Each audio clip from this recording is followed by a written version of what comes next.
Oh, good morning, everybody. Or good afternoon, I should say. Folks, welcome back to another episode of Too Many Movies, the podcast where we discuss DVDs, Blu-rays, and even those occasional VHS tapes. Hello, Swine. Welcome back to the show. You're here. Great. It's always good morning here. I don't care what time it is. Yeah, always morning. Apologize if my voice sounds a little weird. I was screaming at the Bruins game last night. So I went to a Bruins game. Dude, it was fucking awesome. I had so much fun. And we won 6-3. Fuck Minnesota Wild. So that's good. Yeah, no. If you beat the Red Wings, I would have had a problem. I think we did beat the Red Wings a couple weeks ago. I think you did. Sorry. Whoopsies. That's like, we're gonna have some real drama when the Pistons play the Celtics in the playoffs. That's true. Well, yeah, we're coming for you, number one. No, you guys are doing good actually, even without Cade Cunningham. So honestly, I think you guys will make it far. I hope so. Yeah. All right. Enough ball talk. We're enough discussing ball. Nobody wants to hear about sports. All these nerds listening don't want to listen to us two Chad jocks talk about how cool sports is. So yeah, they never understand. Yeah, high concepts. They'll never understand how high IQ. What is a sphere? What does it mean? Yeah, exactly. All right, let's please the nerds though and talk about some movies. Swine, you came to me with a double feature a while back. And you wanted to do this as a double feature. You told me you wanted to do Tropic Thunder and Megamind. And I don't remember the reason why, but I just thought it was such a funny double feature that I was like, well, yeah, sure, let's do it. So explain to me why. Yeah. Why these movies? Yeah, when you say funny double feature has a double meaning there, because it is it's a bit of a weird, if you don't there is an actual reason for the setting them up, but yeah, I was like, okay, these are two of like my favorite comedies from the century at least. Mm-hmm. And the kind of the crazy thing about it is that Tropic Thunder is a DreamWorks movie, so this is a DreamWorks double feature. Oh yeah, you know what? I completely forgot. That's right. When I turned on Tropic Thunder, we're talking about Tropic Thunder, by the way. We're starting with Tropic Thunder. Yes. Yeah, when it started, well, obviously, famously, it starts off with all the fake trailers and commercials. Mm-hmm. But then after that, it goes right into the DreamWorks logo. I remember on my rewatch, I go, "Oh, right, it's a DreamWorks movie. Oh, that's funny." Yeah, it's crazy on this kind of a movie. Like the content in this movie, it starts. It's a DreamWorks movie. But it's like a very family-friendly DreamWorks logo. I mean, yeah, you know what? I think it's the family-friendly DreamWorks logo that really throws you out. Because DreamWorks, especially right after those trailers, like Booty Sweat. Yeah, Booty Sweat and Scorcher 6, Global Meltdown, and what was it? Satan's Alley, the gay monk movie. Satan's Alley and the farties or whatever it is. The fatties, yeah. So, well, I think because we're so used to, I feel like because DreamWorks' most famous movies are their animated stuff, so we just associate them as a family studio. But they did do a bunch of live action and more adult stuff as well early on. And I don't even like at a high clip too. Like, have this, you have Catch Me If You Can, are both really good movies. I honestly don't know. I can't think of other ones, but I mean, if you put out both of those movies as a studio in a decade, like I consider you one of the best live action studios. Like those are two of the best movies of the 20s. Yeah. No, so this was a good rewatch for me because I did watch Tropic Thunder way back when. This was pre-Letterboxd, so that's why I didn't have it logged until now, because I had seen it. I just hadn't seen it in years. I want to say safely maybe 2018 is when I last watched it, like before I got Letterboxd, because I got Letterboxd the day I saw Spider-Verse. And then I didn't start truly logging stuff until early 2019. So anything I watched before 2019, and if I haven't seen it yet, or if I don't have it logged and I've seen it, you'll never know. But anyway, yeah, Tropic Thunder was one I had seen before. I was familiar with it. I remember really liking it. And I liked it a lot this time around. I think it's very, very funny. I mean, it's Tropic Thunder. It's one of those movies. It's considered, I think it's considered a beloved comedy classic now. I don't know if I'm as in love with it as maybe you are, because I have some things that hold it back for me, but like not major things. It's just like pacing or stuff like that. Everything that people love about this movie, I also love. Yeah, I think it's flawed. Yeah, I agree with you. I think it's flawed, but I also think that it's got. I have different opinions about I don't think Megamind's flawed, but this movie, it does have some imperfections. But I think like the peaks are just. Yeah. The peaks are so good. And it is very hard to find a comedy movie that isn't like flawed in some way. I mean, of course. It's directed by Ben Stiller. It's not like he's a director first, which like in and of itself, that's kind of It's still pretty impressive. Okay, I don't know if he's directed before. Yeah, so he directed The Cable Guy. That's the only other movie I can think of that he's directed that I've seen. There's some other things in there that I hear are good. I just haven't seen them, so I can't really judge him as a director. But when I would say, so I've seen The Cable Guy, I've seen Tropic Thunder. Cable Guy was a little too weird for me, but I feel like Tropic Thunder is way better. I think it's way funnier. It's way more aware of it being a comedy than I feel like Cable Guy. Cable Guy could get it. Cable Guy is just weird. I'll just leave it at that. It's just a weird movie. It's actually directed. He directed the movie last year. There's actually a expansive list here. You got Zoolander 2. Zoolander 2. Okay. He directed both Zoolanders. Okay. Yeah. He wrote this movie as well. Yeah. So he's kind of like he permeates through the whole thing, and like it is like it's about actors. It's kind of his wheelhouse. So, like that kind of movie always works really well, like the Three Amigos type movie, where it's about like actors out of their element and actually like having to like be what they're pretending to be.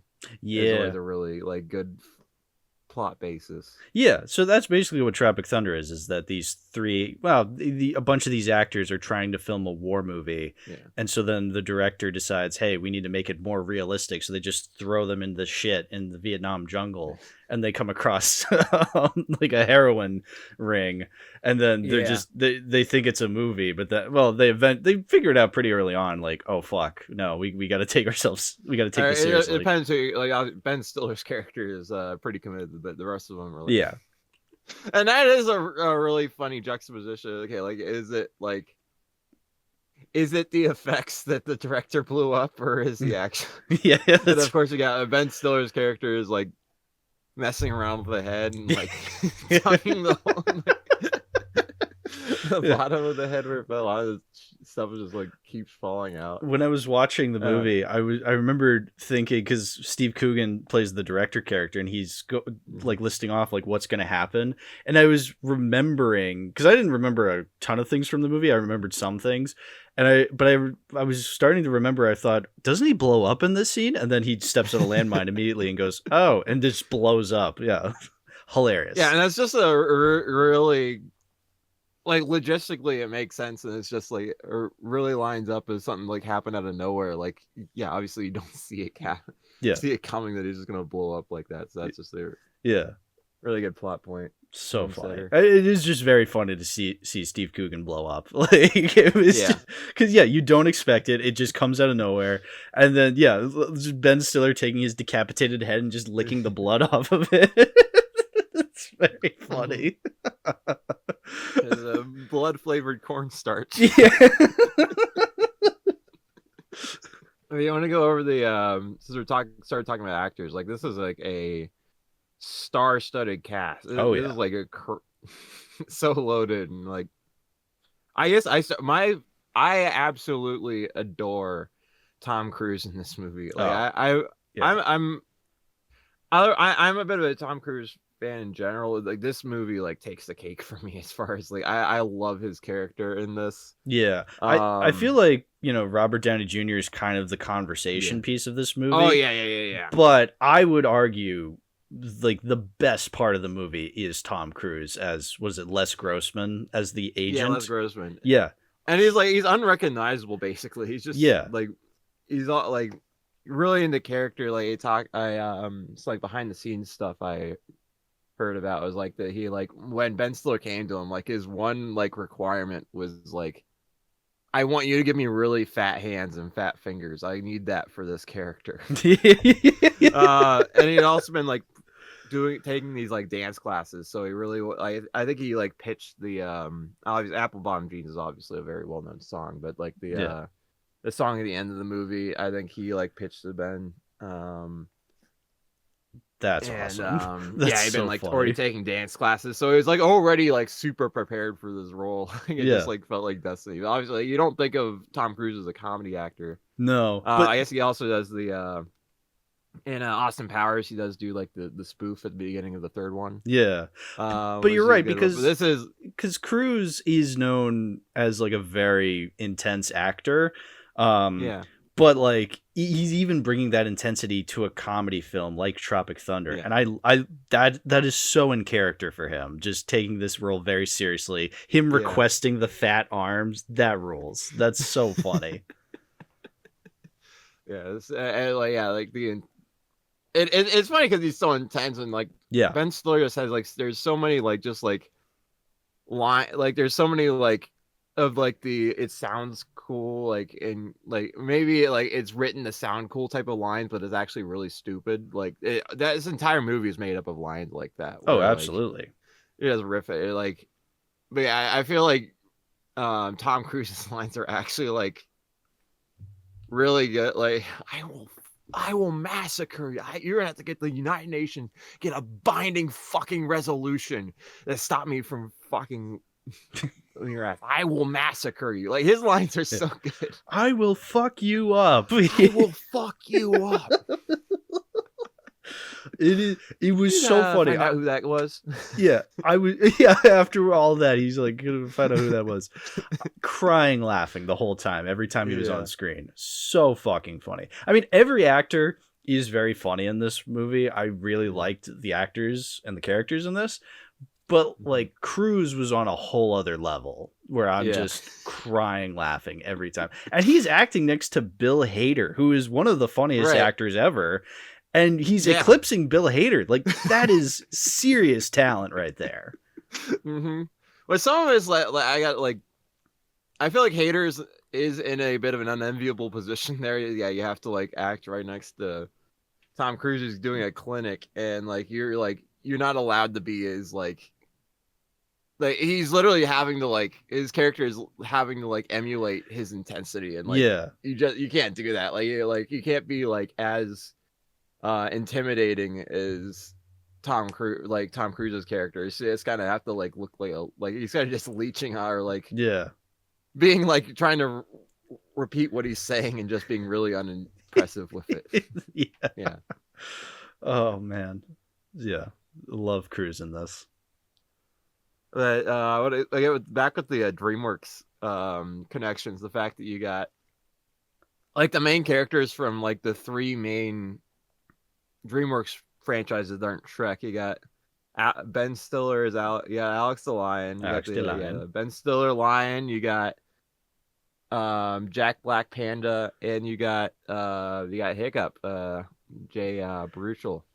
Yeah. I did notice that. Like, not only so I mean you think Stiller and Jack Black, obvious two biggest franchises, and then I kept forgetting. Oh right, Jay Baruchel. How do you say his name? Barackle? I don't know. I probably Baruchel, Barack Obama, Jay Barack Obama. Yeah, the voice of Hiccup in How to Train Your Dragon. Yeah, so you got three right off the bat. Yeah, that's nuts. Yeah, I just love I can't confirm this. I guess I could look it up real quick, but I've heard that like this was part of like Ben Stiller's like contract for Madagascar, is that they were going to, and I guess he was working pretty closely with DreamWorks for a while because in Megamind he actually voices a lot of the background characters in Megamind. Yeah, executive produced it too, and he was in Madagascar too. Okay, but I think it's part of it, like his contract is that they would produce this movie. Okay, interesting. I guess I'll look that up really quick so we can confirm for our audience. Yeah, we don't want to be spreading misinformation here. This is an informational podcast, not a misinformational podcast. We're not misinformation. We're Mr. Information. Yeah. Oh, damn. Apparently, Ben Stiller started working on this back in the 80s. Really? Oh, this movie. Okay. Yeah, like he's like developing the idea for it. Okay. Yeah, you know what? That kind of makes some semblance of sense to me. I think because you know what, that does kind of make sense to me because I mean, the movie is about like a Vietnam War veteran telling his story, and I feel like there were a Mm-hmm. bunch of Vietnam vet movies in the '80s, you know, with Oh Platoon and yeah, stuff yeah. like that. Because yeah, like, this is very much parodying those type of movies. Like they got all like the typical like they don't have Fortunate Son, but they have a lot of the other typical. Yeah, Fortunate Son might be a little too it was a I little too guess, on the but nose by that point where they're just like, all right, we don't have to go that far. yeah, everyone already knows that one. Yeah. Um, but yeah, they greenlit this in 2006, so I guess the same year as Madagascar. So Okay. maybe there's probably some degree of like, okay, we already have a relationship here. Right. Yeah. I would imagine. Yeah. Yeah. The other act we got obviously, as we said, Robert Downey Jr. Mm-hmm. Who else is in here? Oh yeah, Danny McBride's really good in this. Like I feel like this is one of his better roles for sure, just as like the pyromaniac. Yeah, I like Danny McBride a lot. I want to see him in more stuff because he's really funny here. I think he's way funnier in Yeah. something like Hot Rod, but I do like him. I think he can be very Yeah, funny. he's really good in Hot. I forgot about that too. Yeah. Oh yeah, great movie. Oh, I guess actually, we I forgot Matthew McConaughey was in this movie. I really did. Oh yeah. Fuck, I forgot about it. Yeah, he's also. I also love Matthew McConaughey in this. This is like the definitive Matthew McConaughey role for me personally. Definitive. You know what? I don't disagree with that. I think he is very funny in this. Yeah, it's yeah, that's the persistence. Like he saves the day at the end of the movie with the With the TiVo, yeah. Which is very random. I mean, does anybody even remember what TiVo is in this day and age? Yeah. And again, I guess just going back to God, this IMDb page is very frustrating because like they don't have people like Tom Cruise on like the first, or they don't have Tom Cruise or Matthew McConaughey on the first page. That's bizarre. Yeah. With IMDb once again dropping the ball. How do you manage that? Yeah, it's like obviously he like McConaughey is interacting with Tom Cruise very frequently in this. It's like, what do you need, Peck? Or like, what do you need? Glasses? And the number of like, yeah, again, like the dumb lines, and then they just like give the dramatic pause, and the other character's like, what? The number of times that like it's just like it works because the movie is like paced so intensely. Mm-hmm. And it's just, okay, is this a dramatic pause or is the character genuinely confused?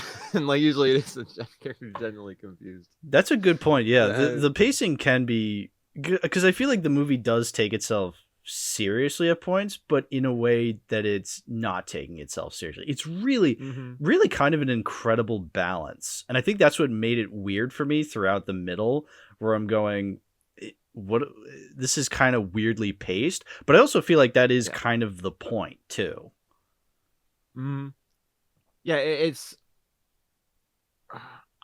I guess a little bit. I because I would agree, because there's points where we like leave, like I think it's like McConaughey and Cruise like disappear for a large portion of the movie, or like Tayback and Matt and McBride, like we don't see them for a while.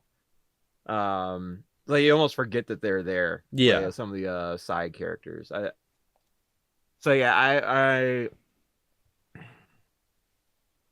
guess there's a degree, like, okay, we do go a long time with like, okay, like, we don't know that the actors are lost, like they've lost communication completely, and there's a degree to where like they're able to make Tayback and McBride are like making presumptions because they see they're firing. Okay, like let's set off the bombs, and then they get captured. And then like Cruz back at home is not really paying a lot. Is like busy with a lot of other stuff, so doesn't even really care what's going on at the moment. So there's a degree of like lack of communication with the other characters, but there is I think it's a little bit of a flaw that we like disassociate from some of these side characters to the point where like we don't see it for so long. Don't see him for so long and kind of forget about him. Yeah, I'm never outright bored throughout the middle, but there is kind of there is kind of a lull where the beginning is incredibly funny, just hit after hit after hit. And then you enter this weird middle. It's not bad. It's just kind of weird. And then the climax goes back to being just nuts, you know? Mm-hmm. Yeah, I'll agree. Like, there's a bit of a lull in my notes for like the middle part. Like, it's like we're getting to the end and it's going to be really good again. It's kind of like, and it's like the dialogue. It's still got some like occasionally like the dialogue's generally funny and occasionally like it gets like really good dialogue. And you get like go really into like we can go really into I guess Ben Stiller's character and the going full retard is a bit of a major part of that middle section. Oh yeah. I mean, it's kind of crazy. I knew about that line before even seeing the movie because there are just memes everywhere of Robert Downey Jr. and all it says is like never go full retard. And so and then you see it within the context of the movie. It is very funny just because because the movie is making fun of Ben Stiller's character for taking on a role where he's simple Jack, where he's he's just this. And it's actually it's really like Robert Downey Jr.'s like argument is like like he's giving all these examples of other like autistic people represented in film. And like how like that doesn't work for the like serious dramatic film, and it's actually like really like kind of well thought out, and like it's a dumb it's not like again they have a lot of like stupid arguments like this that don't really have any like real world weight, but like his reasoning is sound. Yeah, I mean he does bring up he does bring up a good point of like, oh, guess who went full retard? I am Sam. He went home empty-handed. Yeah. Yeah, it's I have some mixed because like the first time I saw this movie and like I was very well aware of like the memes around that quote, and it almost kind of like because like the way that it's I've come around to it like I like Ben Stiller it's just so how like it literally does kind of take like he can't help but like when he's getting like whacked and like he like can't help but just get into the character simple Jack character like out of like instinct. Well, it is a very funny idea that like he does this Oscar bait role where he's playing a mentally deficient farm boy where he's just like, Mama, now you're in the sky, and he's like really putting on the thick voice of just like doing that like that's just, that in and of itself is very funny because I mean you see Oscar bait movies all the time where I mean maybe not nowadays because I feel like we're a little more aware of that kind of stuff, but occasionally you get like an actor taking on a role that is just really ridiculous and overblown and it's just to get sympathy points for the Oscars, and it almost never works. I mean I guess because they brought up roles like Rain Man and Forrest Gump, how like that is essentially what those were doing, but I feel like the difference between that, I can't speak on Rain Man, I can speak on Forrest Gump. Yes, he's playing a mentally deficient character when he himself is not mentally deficient, but I feel like there's a lot more going on in Forrest Gump than just the performance of him being stupid, right? Like he does all the he does how he's mentally disabled, but he does all these amazing things at the same time. So it's kind of like the juxtaposition. Okay, like that's the American dream, is that you can like anyone can do whatever they set their mind to, kind of thing. Whereas it feels like land of opportunity. But the thing with Ben Stiller's character doing Simple Jack is that he's doing it purely for the performance, where he gets right. There's not like it doesn't seem like there's much redeeming quality other than he has like a good heart. He's I guess he doesn't go like full Lenny. Full Lenny, essentially. From Mice and Men. At least not that going for it. At least he's not like a murderer or anything. Kind of the only redeeming quality kind of seems like. Do you see the? Do you notice like in McConaughey's apartment how he has the like animated the cardboard Simple Jack the card where he's taking the hammer and it's just like Yeah, it is so funny that they went that hard with Simple Jack, where they have like an entire cutout. Like, yeah, again, it's such a little thing in the grand scheme of the movie, but it is so fucking funny. It's attention to detail. Like they really go all out with it. The fact that like McConaughey's character is like, when they end their call is like, I love, like makes them do.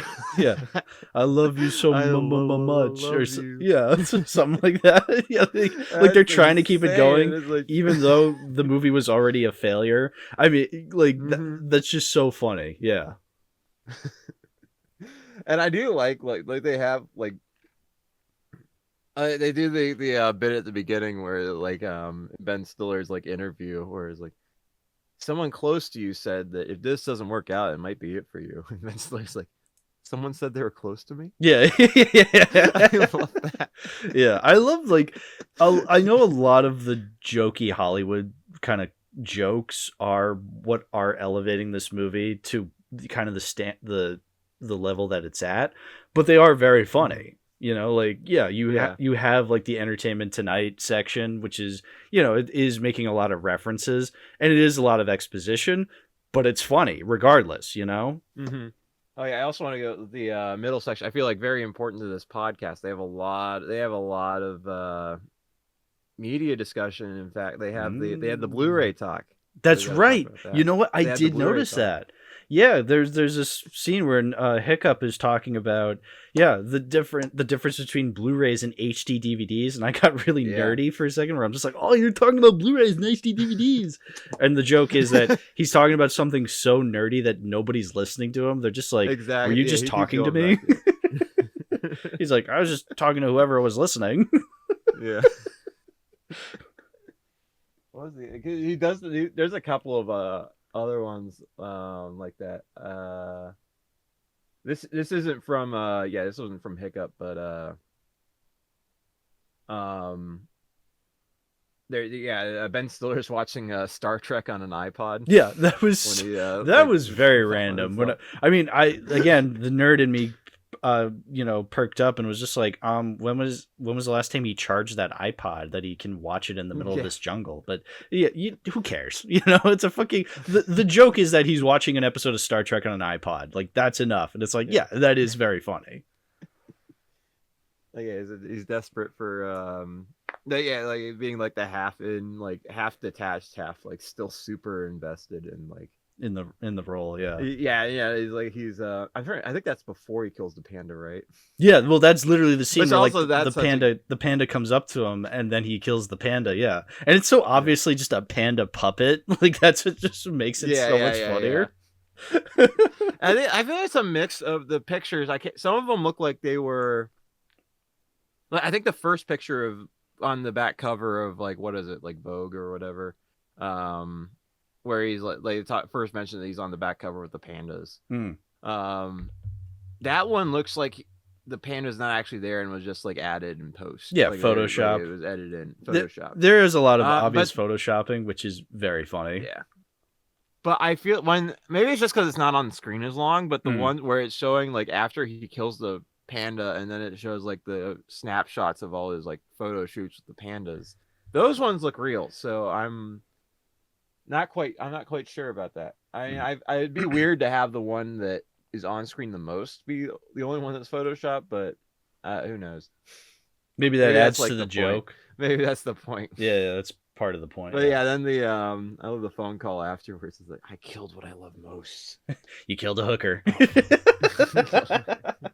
No, I killed a panda. Really strong. Her name's Amanda? That's probably not her name. You don't know what name her. That's probably not your real name. A cute, cuddly panda. So you can't go scaring me like that. Yeah. Oh, thank God. Yeah. Oh God, yeah. No, this movie is very funny. Like, just remembering this stuff is making me laugh again. Also the interesting thing with because Ben Stiller also said in interviews like he was expecting probably the most notable thing about this movie is that Robert Downey Jr. is in blackface. Yes. It's probably like the last example of any kind of media that can kind of get away with it, even though it is like controversial here. Yeah, so let's talk. People don't actually know the context. Let's go to the elephant in the room on this one. Yes, yeah, which is that Robert Downey Jr. is in blackface in this movie, and yeah, I mean every couple of months. I feel like for a while, I don't know if it's still prevalent because I'm not on Twitter or Blue Sky anymore, but I feel like for a while, every couple of months, you'd get a post being like, remember when Robert Downey Jr. did blackface? And then you'd have this whole argument start where people are going, oh, it's fine. He was making fun of people who were in blackface. And then it's like, no, context doesn't matter. You should never do it. Blah, blah, blah, blah, blah. Yeah, I'm of the opinion that it's very clear the filmmakers are against blackface. Like, it's very clear. They're very obvious with the fact that they're trying to make Kirk Lazarus, the character that Robert Downey Jr. is playing, is an idiot for going through surgery. Yeah, not only is he doing blackface, he went through surgery to make his skin darker for the role. Like, that's funny. Like that he did surgery already. That's hilarious that he did surgery to make himself really black. Yeah. That. First of all, that is hilarious. Like, I'm sorry, say what you want about blackface, but that right there is so fucking funny. Like, such a funny way to do blackface.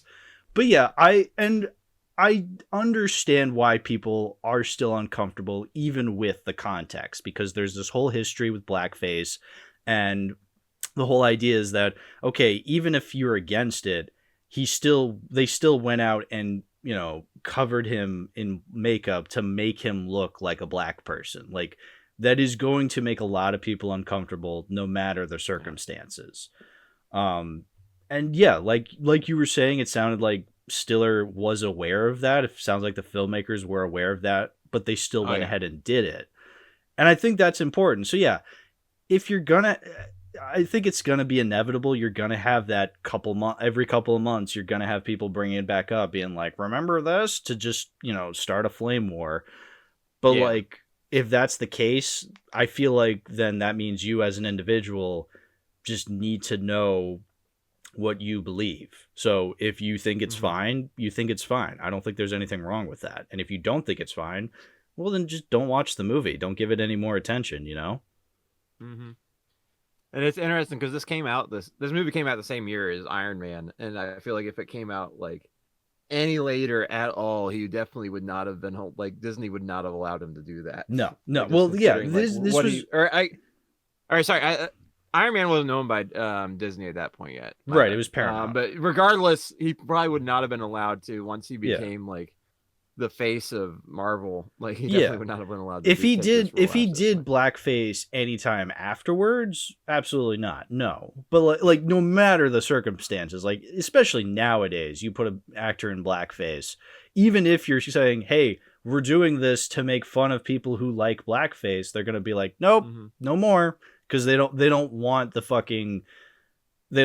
well, actually, would they? Because maybe they want the controversy. You can never tell anymore. Possibly, you know, you don't know. I know the saying goes, you know, there's no such thing as bad publicity. Like, you know, you're just getting the attention, even if it's good or bad. But like, also, Disney will just kind of separate itself from whatever. Like, I don't know what it would happen. All I know is that yes, I think it would be extraordinarily rare to see a movie do legitimate blackface nowadays. I know, like, and even then, like, do it in a way that's like super unironic, you know? Like, if you're going to see it, it's going to be ironic. But even still, no, it's going to be an even bigger outcry than the Tropic Thunder outcry, you know? Oh yeah. And it was, I think that if it was going to happen again, it'd definitely be the kind of thing where it's like one of these like specifically not woke type movies where they're like making a big deal about how it's not woke and we got like, so it wouldn't be someone who's like doing it tastefully, like it's like as impossible as it is to kind of do it tastefully in the first place, it would be incredibly untasteful. I mean, arguably just the idea of blackface is in and of itself tasteless. So like you can never do it in a tasteful version. And I guess that would be kind of the point. Who would fund that? Somebody insane, I guess, you know? Which, sure, why not? They exist. They exist, of course. Yeah. Those crazy artists out there. But yeah, no. Yeah. Point is, I'm trying to make. I personally think it's fine because they were clearly making fun of it, and I think it's fine. I think it's funny. I think the comedy is very explicit, very clear. I think everything they do with this character is very funny. So I'm fine with it. Some people might not be, and that's okay too. What do you mean, you people? What do you mean, you people? Yeah, I really like because I think the point is like he's trying to like illustrate like how like and I think a like recurring theme is like how detached from reality these actors are. Yeah, and like the fact, okay, like this is like again like this Academy Award winning like 5-time, like you assume that okay these are like so talented and like they get elevated to such a high pedestal, and it's like okay like if he's doing this, he must know what he's doing. Mm-hmm. I think what just like it's like reinforces no, he really is just that like detached from reality and like not like these guys are like good at their craft, but they're kind of idiots still. Yeah, I mean that's what makes these three characters, that being Stiller, Downey Jr., and Black, really funny. Is that they're all kind of different stereotypes of actors. You got Ben Stiller's character, who's like the generic action hero who's trying to be taken seriously. You have Robert Downey Jr., who's the nutso method actor that is doing irreparable damage to his body just for the role. And then you have Jack Black, who's this guy, who's just this drug addict in the dumbest, stupidest comedies you can think of. And he's just killing himself because he's like, just this glutton for greed and drugs and stuff like that. He's very Farley-esque. I really want, I've done no research, but I would imagine a lot of his performance is supposed to be kind of like showing what Farley was. Because, Farley, famously, very, very funny actor, but incredibly heavy on drugs as opposed to just heavy. Tragically, yeah. I think also, what is it, Medea? What's the one? I'm trying to remember. It's it's a black guy comedy actor who like does like the movies where he's like he's usually like dressed as a woman and he like plays like half the cast. Well, I know lowbrow comedies. I know Eddie Murphy was famous for like the Nutty Professor movies where he played like every character, and then he was in he played several characters in Norbit because he played like Norbit. He played his wife. He played the Chinese guy. So yeah, he also did a bit of Yellowface in that movie. I think you're also thinking of Martin Lawrence. You know what else? Tyler Perry. Yeah, Tyler Perry. That's what. Tyler Perry is the one who dresses up as Medea. Medea. That's what I was thinking. Yeah, Medea. I was singing also Martin Lawrence because Big Mama's House or whatever. Again, movies I've never seen. Someday, but I have never actually seen it. I've never actually seen The Nutty Professor with Eddie Murphy either. So. But like, that era of comedy where it's just, the joke is these actors are dressing up in these fat suits and they're making fart jokes. Yeah. Or they're already fat in the first place. Like Farley was. Yeah. But I think that the interesting thing, I think, just like wrapping up on the blackface, is that Ben Stiller actually, I think kind of makes sense. I think it's kind of rational that there's more outcry about like the Simple Jack, the Simple Jack recurring thing over the blackface. Like people are more bothered by really the portrayal of autism over like the blackface. I think it's just like the blackface is just done a lot more tastefully. That is interesting. No, go ahead. And it is a little more tasteless. Like it is a little, like to use its term, like it's a little more full retard, I guess. Yeah, it's just like it's like it makes people uncomfortable. Yeah, and, like you kind of like you forget that Robert, the makeup's kind of good, so you kind of Simple Jack's makeup is like awful. I feel like that is kind of the point, but like because I still feel like the point of that the over exaggeration of that character that's the point. It's supposed to be over exaggerated. Like, it's not supposed to be a realistic portrayal of a mentally disabled person. And that's where like that whole disconnect with the actors and filmmakers with, you know, real fucking life.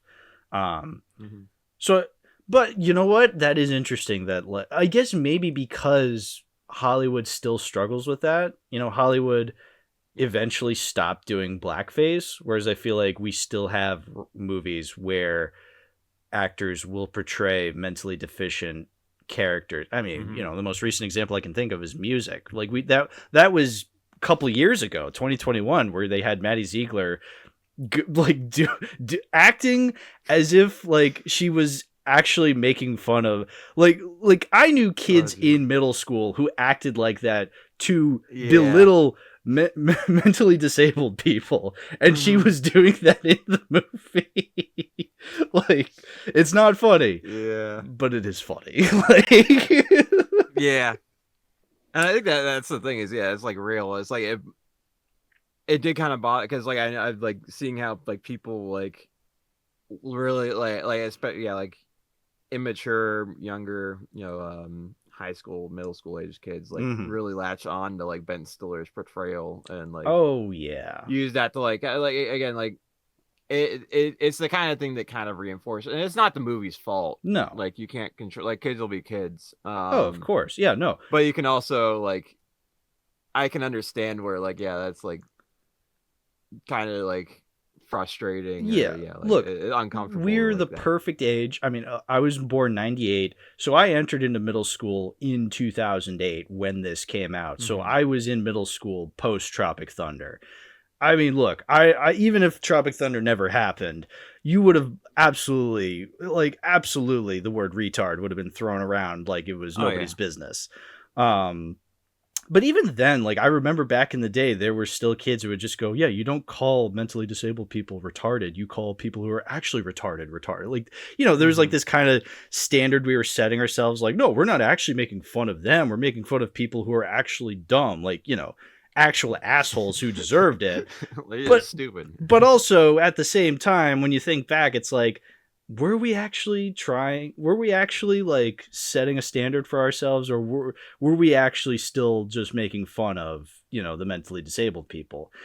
And in a way, I think both can be true. I think we weren't trying to be mean-spirited towards the mentally disabled, but at the same time, we were also 12. It's like, if we find something funny, we're going to point it out in the most rude way possible, you know? Yeah.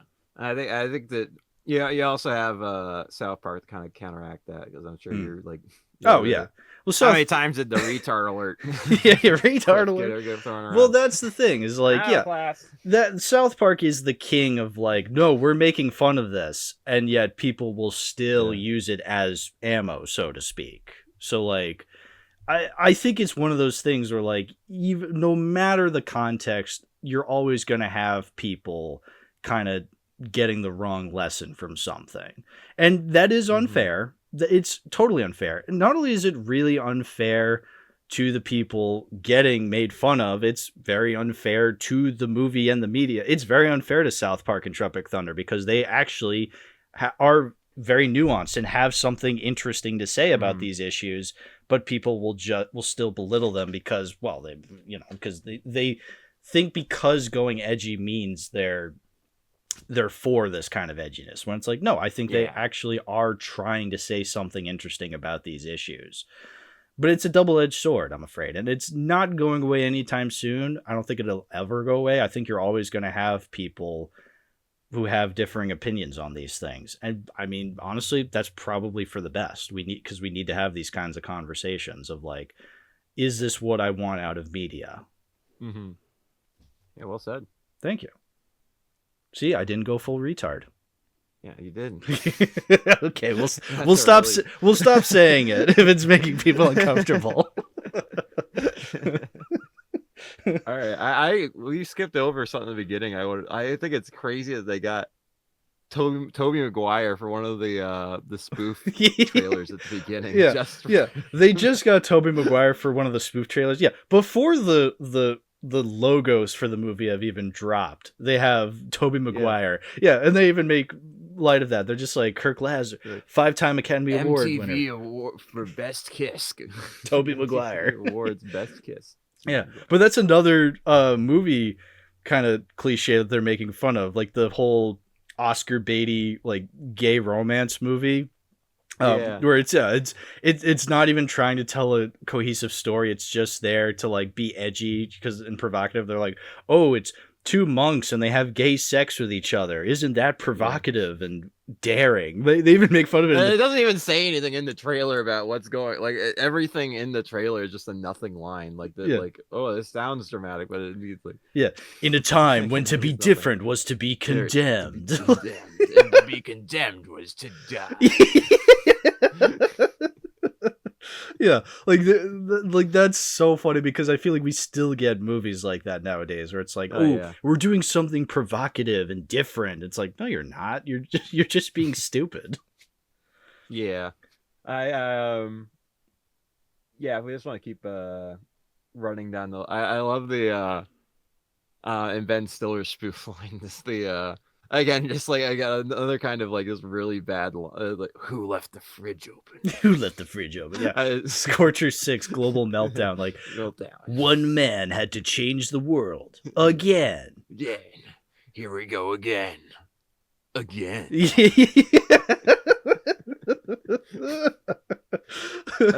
just like all these. Another one. Once we actually like get into like when they're filming Tropic Thunder, like the what the movie was supposed to be, as Ben Stiller's dying and he's just like, we're gonna do a 3-part band. Me tickling the ivories and just shows his hands, like the most ridiculous, like blown up hands, like makeup work done, or like prosthetics. Yeah. And Robert Downey Jr.'s hands, and he's just like Robert Downey Jr. just like starts spitting. Just like so like ridiculous crying. Yeah. And I was like, like they're still getting like shot all around it. A number of times Ben Stiller got shot as he's trying to run back to the helicopter. Yeah. It's obviously spoofing Platoon. But it's still very funny. Yeah, the fact that he's just getting shot the whole time. He's like, and that even though he's had like 27 bullets shot in him, he's still just like, I'm dying, brother. Like he can still cohesively talk. Yeah. But yeah, again, it's just like dramatic, being dramatic for dramatic's sake. Yeah, I love it. I like it. Because there is like a self-awareness to this movie. Mm-hmm. But in a different way than something like Airplane or Naked Gun like would have done in the 80s. I feel like they're taking a step back and actually showing you make the ridiculous movie that they're making, you know? Yeah, it's something that you like take really serious, like, these like deep dramatic war films. It's like yeah. Again, it's like reflective of how they treat like a character like Robert Downey Jr.'s character. Again, it's like, okay, like these you give these like so much like respect and awe, and it's really not as deep as you think it is. No, it's ridiculous at the end of the day. Yeah, I mean, look, method acting can be neat, you know, because there's examples of actors like Christian Bale who will go deep into a character. But, like, I don't know, you've never really... I mean, the worst you've ever heard from Christian Bale is, of course, you know, the famous Terminator Salvation rant where he's just yelling at somebody. But, like, that's not really because of him being a method actor. You know, that's due to a couple of things. You know, but, like, the famous example would be method acting is, you know, Jared Leto on the set of a Suicide Squad sending dead rats to all the other actors because he's like, ha, I'm the Joker. It's like, the jokester. Yeah, it's me, the jokester. It's like, dude, what are you doing? Stop it. Yeah, it's... Do I have anything to say? Sorry, I have nothing to say. I have nothing to add to that. Another, I'm just going to start like running down lines that I love. There's please. Again, Matthew McConaughey, like the phone call at the beginning of the movie with Ben Stiller, where it's just like, right now you're like that kid, the unpopular kid at the playground with lice. we gotta shave your head and get you back on the monkey bars, man. Shave your head and get you back on the monkey bars is really good. I just love that. Gosh, all the Tom Cruise lines I feel like we already got. Oh yeah.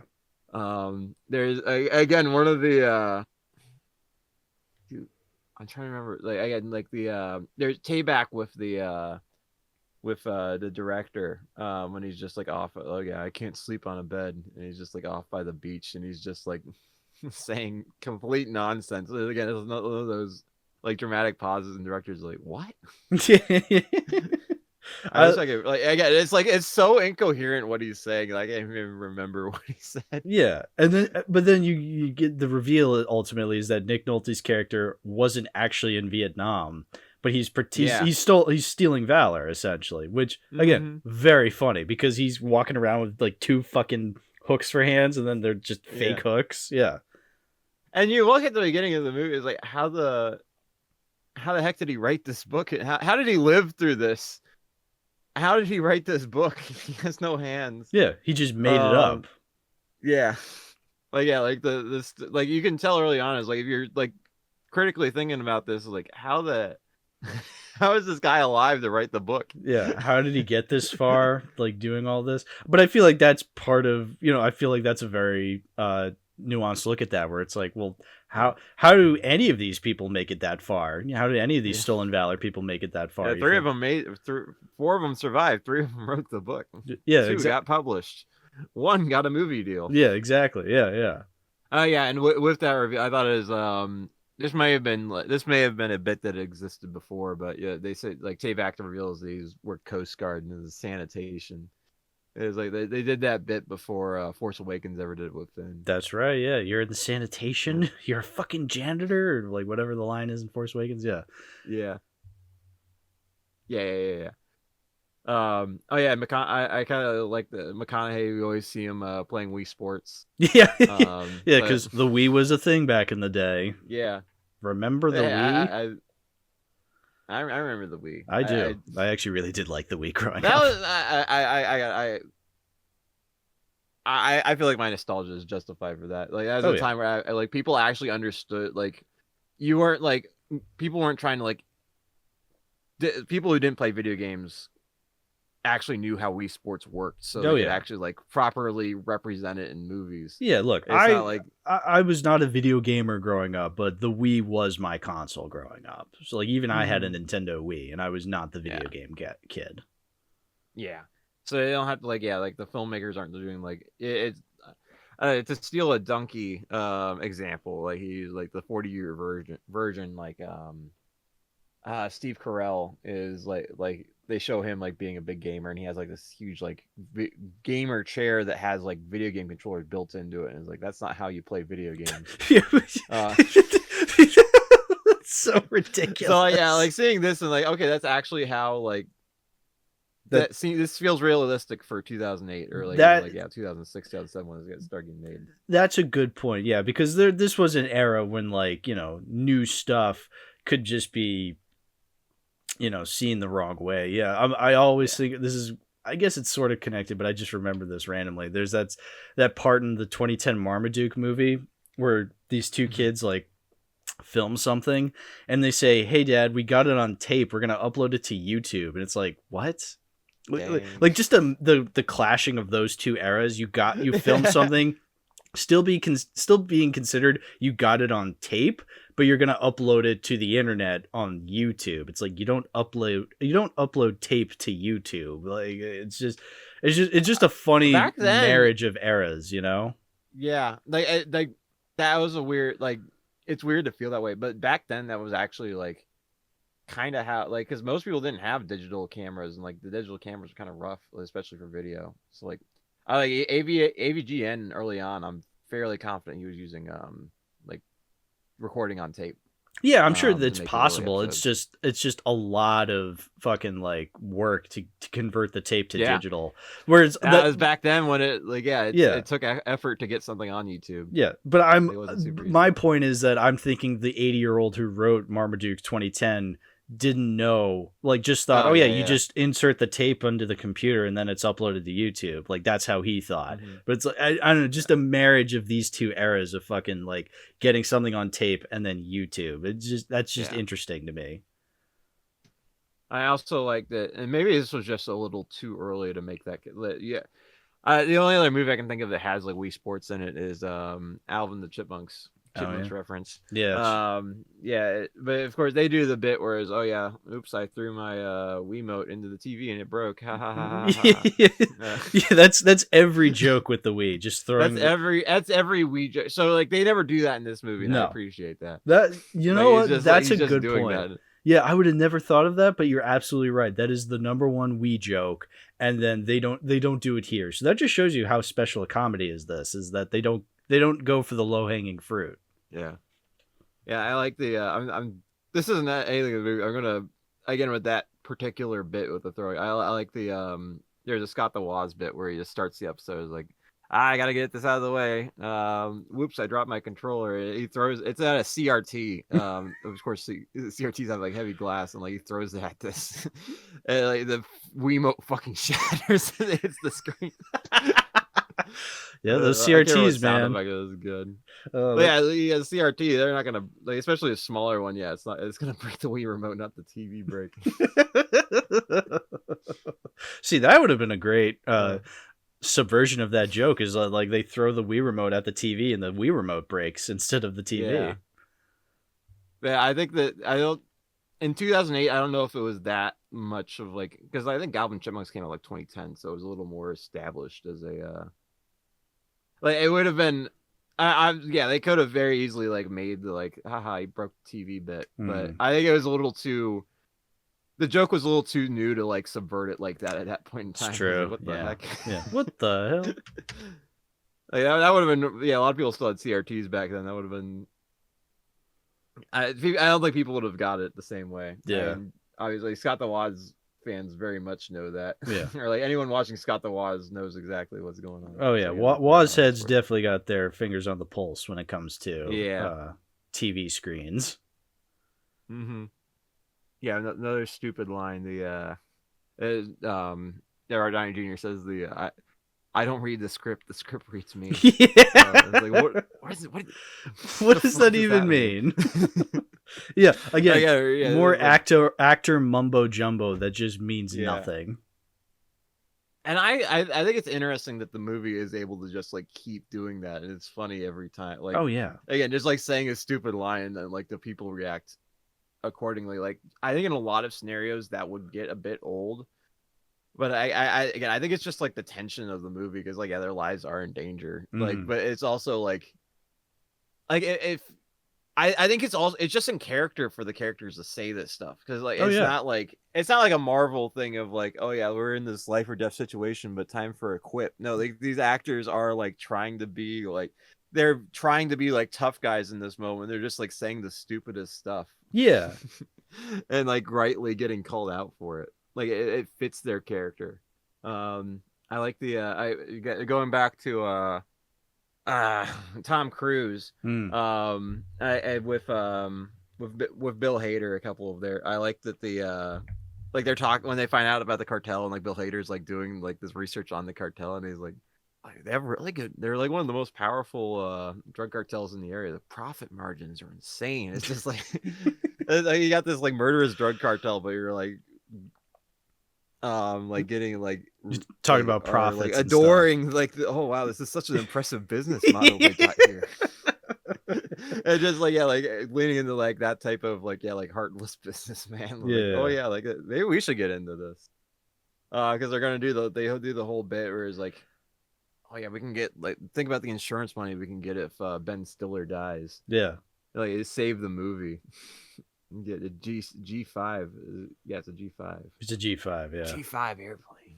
And lots. Well, because he's like, I'm going to get you a G5. Yeah. I'm going to get you a G5. And I'm like, what is a G5? I'm glad they explained that it's a plane, because like even I didn't know that. And then they have the bit where he's after that where he's by himself and he's just looking at two magazines. One has Ben Stiller on it, and one has it's just like Guide to your new G5 airplane. And it seems like he still got the airplane anyway at the end of the movie too. Yeah, because that's where. You see, like in the end credits, like he's in it. I guess when we're talking about, do you have any idea what the deal? Like, did you watch the end credits? Yeah, the whole. I think I did watch through the whole thing. Yeah. Yeah, yeah. They it's because he's in the airplane with like this random like Asian dude. I'm pretty sure that's his. And like, son. yeah, they're doing like that. Is that his? Like that's is his, that his son? I'm pretty sure that's his son. Like like the fat kid that just looks. Yeah, it's like because he complains earlier in the movie. He was like, at least you can pick yours. Yeah, at least you can pick yours. Yeah. But it doesn't. He's at the very least wearing a black wig. I guess like maybe it might be the kind of thing where he's supposed to have a role in the movie and they cut him out, but like they don't give him a name credit or anything. They just like show like video game avatars, like little like Space Invaders characters where they would usually show like the actor's name, what role he played. Right. Yeah. So I have no idea what. Like, it's just like random. And of course, that's during the where like they're doing like the main actors and their names and like showing like clips from the film while Tom Cruise is like continuing the dance at the end of the movie. Which this is up there for one of my favorite just like credit sequences. Just yeah, like Tom Cruise dancing is just so good. Yeah, it's incredibly funny. And yeah, I also, as far as like controversial, like they go into like the they have the gay bit too with booty sweat guy. I can't remember his name. Oh yeah, it's I know it. I didn't find out until this most recent watching that his name is Al Pacino. Al Pacino, yeah. Like, I thought that they were just saying like that because I never heard them call him Al Pacino anywhere else in the movie except for the booty sweat commercial. And I was like, what does Al Pacino have to do with this booty sweat thing? Like, I don't get it. Like, it's like Al Pacino presents booty sweat or whatever. It's like, yeah, what the fuck is Al Pacino have anything to do? He's not referenced anywhere else in the movie. Yeah, what the fuck is this? Al Pacino. Like, that's his name. Like, that's his rapper name is just Al Pacino, which is very funny. And honestly, it was I went to the IMDb and that's where I finally saw Al Pacino spelled out. I was like, oh, yeah. Oh, now I get it. Yeah. And they do make fun like the I never got the bit until this watching where they're like the drug cartel guys like know who Al Pacino is and not Al Pacino. Like they're like, it's like you're the like they start mentioning like Al. Again, they start. I noticed it before. And it's like, well, okay, why are they just like mentioning Al Pacino roles right now? I don't get it. Like, that's the only other. But yeah, they have the whole. Everyone's a little gay. Yeah, it's Hollywood. Everyone's a little gay, which is very true. Yeah. But like, yeah, I guess the joke is that he's this hardcore rapper that is quote unquote drowning in pussy, but the joke is that he's gay. So and I don't know. It's because this is like right in the thick of P Diddy, and obviously that's a little more complicated at this point in time. So I don't know about that one. Yeah, we'll see. What's in booty sweat? But yeah, it's like. It's not like from the angle of like coming out of the closet type thing. Okay, like they have him like open like out with his probably boyfriend at this point in time. Lance. Like, at the end, Lance. So yeah, like okay, like being like openly gay is at the very least like that's a good message. Just being openly gay is okay. As far as like the rap community and some of the stuff that was going on at that point in time, maybe a little less. Right, glamorous. The rap, hardcore rap is famously, very kind of homophobic. Yeah, not all of it, but like a good chunk of it. Yeah, it gets pretty homophobic when you listen to some of that stuff. Yeah. And then the Jack Black line in that scene too, it's like, I will literally suck you. Again, that's so funny. Let's do this. Yeah. Like he's so desperate for drugs. Yeah. Have you ever seen it's a kind of a white MTV YTPMV collab. It's the eight glorious shoot, what's it? It's the you know the Jack Black Octagon scene, the famous Sesame Street segment that's been YouTube so there's pooped. a YTPMV collaboration. This the eight glorious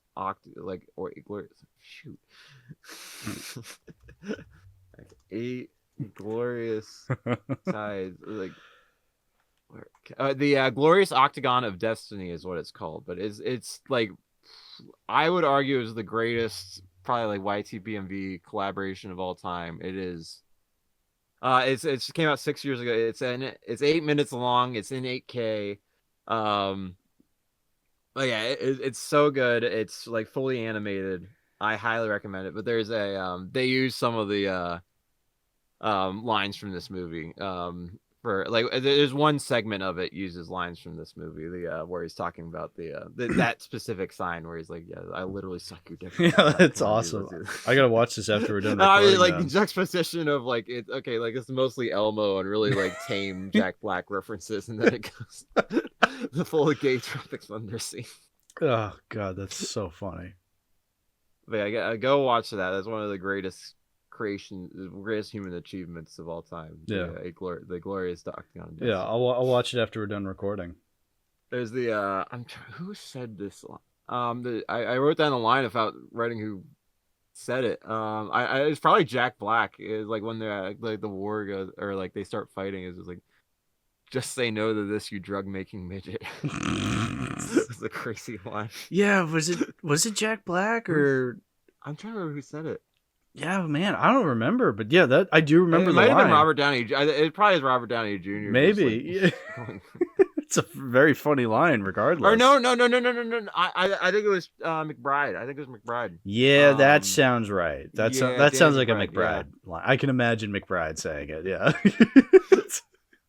Oh. Yeah, I like that line. And yeah, the whole ending. Is that Ben Stiller is still in like he's like completely lost it. Yeah, he's full on Brando in Apocalypse Now. Here. Yeah, little half squat, and then he's like running away, like no, fuck it, because the kid's stabbing him. Wrong. The kid's stabbing him. Oh my god, we got to talk about how Ben Stiller just throws the kid into the river. Yeah, it is like wings. And that's probably the best. Visual gag in the movie. Early in the movie, they played the Wilhelm scream, but then they play it again when they throw the kid, but they pitch it up when they throw the kid, which is very funny. Yeah, and then after like they blow up the bridge, they show the kid is safe. Yeah, and he just crawls up on the bank and just like crosses his arms. There's a huge pouty face. Yeah. I just love that. And I like the kid running. It's a kid running the cartel too. Yeah. And he's fighting with Jack Black. So he's like mildly like it's not like he's kind of intimidating himself. Yeah, that kid's pretty good I would imagine he's like 11 or 12 when they made this movie, but like he's pretty good. He's pretty good. And yeah, again, like just like the number of like two guys trying to like out intimidate each other. Robert Downey Jr. trying to like talk like this jumbled Chinese to him and just like saying complete nonsense and like trying to like out like act the kid, I guess. Basically, you got the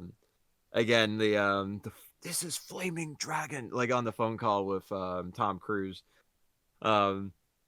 And yeah, it's again like they're just like trying to like again like be out intimidating. Just, like Tom Cruise just like wipes the floor with him. It's so good. Where is your farm? I'm a lead farm, motherfucker. Yeah, that's a good line too. I'm so bad with actor names. Like this is like a major this has been a struggle for me trying to like go back and forth with all these different actors. Like these are actors I like generally know too. I'm still having trouble trying to like pick my brain to pull up with them because I don't know the character names well enough. Unfortunately, like it's like kind of a fight between which name I know better. Mm-hmm. Just like trying to like grasp them. It's like we're doing all right. We're holding up here. We're doing great. Oh yeah, and then okay, we got the do you have anything else on the big climax? No, just Ben Stiller throwing the kid was just funny. Yeah. You know, it's just one of the Yeah. funniest parts of an already hilarious climax. Mm-hmm. And then McConaughey comes out of nowhere. Yeah, with How with the heck did he TiVo. get there with the TiVo? It's like he's like super, like looks like he's been in the force forever. And he throws he stops the RPG, which is ridiculous, but yeah, like it's fine. But that's It's why like, you never see TiVo anymore. It got destroyed by an yeah, RPG. yeah. It's so sad. And I don't know if you noticed, like after like he's on the ground cheering. And then like they just show from like an elevated position, he runs away, and it's so obviously fake. I was gonna say I did notice he's that. so freaking fast. Yeah, he runs very fast. It's like, okay, that's obviously a CGI character running fast. It's like, what was the point of that? They didn't have a shot of McConaughey running away. I don't know if they just really wanted to have that shot. like okay, we need this. It's bizarre. Like I don't know if it's like intentionally bizarre because like okay, like he is like. Yeah, like the drug cartel's still there, so he needs to run away that fast. Like, oh yeah, he just suddenly has superhuman powers or something. I guess it's. Like, yeah, I mean, it is very funny, regardless. So yeah. I guess that adds to the movie. Like, you probably don't even notice it. Most people probably even notice it. I think it's kind of funny. Yeah. It's like it's obviously not the best effect, but like I'll give it the benefit of the doubt that it's supposed to be funny. Sure. Yeah. Why did I write this? I said, why did I write this? It's such a funny thing to say. I missed what, another thing with Hiccup where I said that, he keeps talking about movies. I don't know, maybe my bit was, pretend I didn't say anything here. We should bring Jay Baruchel's character onto the podcast because he knows a lot of movies. I think that was my bit I was going for there. Okay. Pretend I did a really good setup and I delivered that really funny. That was very funny. We're now going to come on the movie. That was a good. Something he was saying at some point in this movie after the Blu-ray talk. Because it's just like throughout the movie, he just keeps talking. Like he's definitely a movie nerd, and he just keeps talking the same way that we do on the podcast. Yeah. Is my point there. It's a very good point. We don't negotiate with terrorists. Oh, very funny. Yeah, it's definitely a bit of a product of its time, but yeah, like I think it's a good product of its time. You know? Yeah. And I think it's there's a lot of theories that discussion about how like culture hasn't really evolved that much like it did in like the through the 60s through the 90s had like very definitive like identities, and like kind of the 2000s to the 2020s is kind of like slowed down a lot as far as like not having as much identity. Yeah, I think I think that like it makes this a little more timeless. So like we're still dealing with the repercussions of the like being in Iraq and Afghanistan because we're in Iran right now. Right. I feel like there are negotiate with terrorists still kind of works. Yeah, but there still are differences. I feel like now that there's been way more time separated between now and 2008, like you look at this and it go, oh, this was absolutely 2008. Mm-hmm. Yeah. Like you can tell, but also it's like it's not like it doesn't get dated the same way as like being like super 60. Like you can like it doesn't say as far as like okay, like it's emulating like the 60s vibes in this movie. And even like they don't get to focus on that too much because like it stops being a movie about the 60s and starts being a movie about actors in the 2000s. Right, exactly. But yeah, again, if you look at something like Forrest Gump, a movie that's referenced in this, is very identifiable what is going, like it's very like 60s heavy and it's very heavy on the 60s references. Like you're not going to mistake that for anything else. Right. But then even still in a meta sort of way, you look at how Forrest Gump was made and you're like, oh, that's a very 90s kind of movie. So it's interesting from that perspective, just like the different meta angles you could go out with movies. Whereas here, it doesn't really capture the 60s vibe all that well, but it definitely captures the 2008 vibe very well. Oh, yeah. Yeah, I think this isn't really about the movie, but I always think it's interesting with like people who try to like identify the vibes of the 2010s. So this, it's the meme generation, and it's like, okay, someone who was like both of us were like fairly well involved in like, yeah, as a meme generation. Like the average person was not about the memes, like not like. See, like, yeah, they weren't like. I guess you got like your Minions memes and stuff. But like, that's not usually what they're like, referring to. I mean, I would say stuff like, you know, Scumbag Steve, Bad Luck Brian. Absolutely, everybody knew what that was. When you start getting into the thick of it, like maybe John Cena. I feel like a lot of people knew that. You know, the fucking John Cena meme. And then when you start getting into Deep Fried and like Beans at 3 a.m. and like steamed hams. Like steamed hams is a little bit more internet. Here Comes Dat Boy, a lot more internet. Harambe, like that's more Harambe, I guess, but that's when Harambe was. But again, like okay, if you're in high school, you, like everyone knew about Harambe, like like. And like you kind of like if you were an adult or a parent, you kind of heard about like it got probably covered on the news a little bit. Like okay, a girl died. I don't really care that much. Like it didn't. Again, it was just like stupid nonsense things that we like really like latched onto.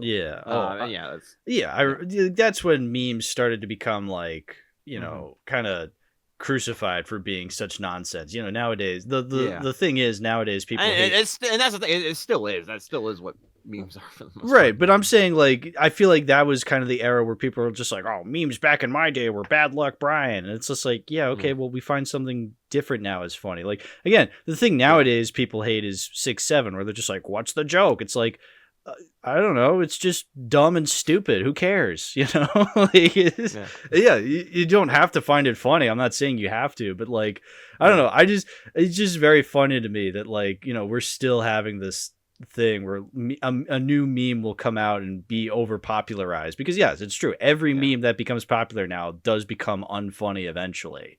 That's just like okay, like you got like the corporate the comic of like the corporate characters putting the pineapple on their head, that type of thing.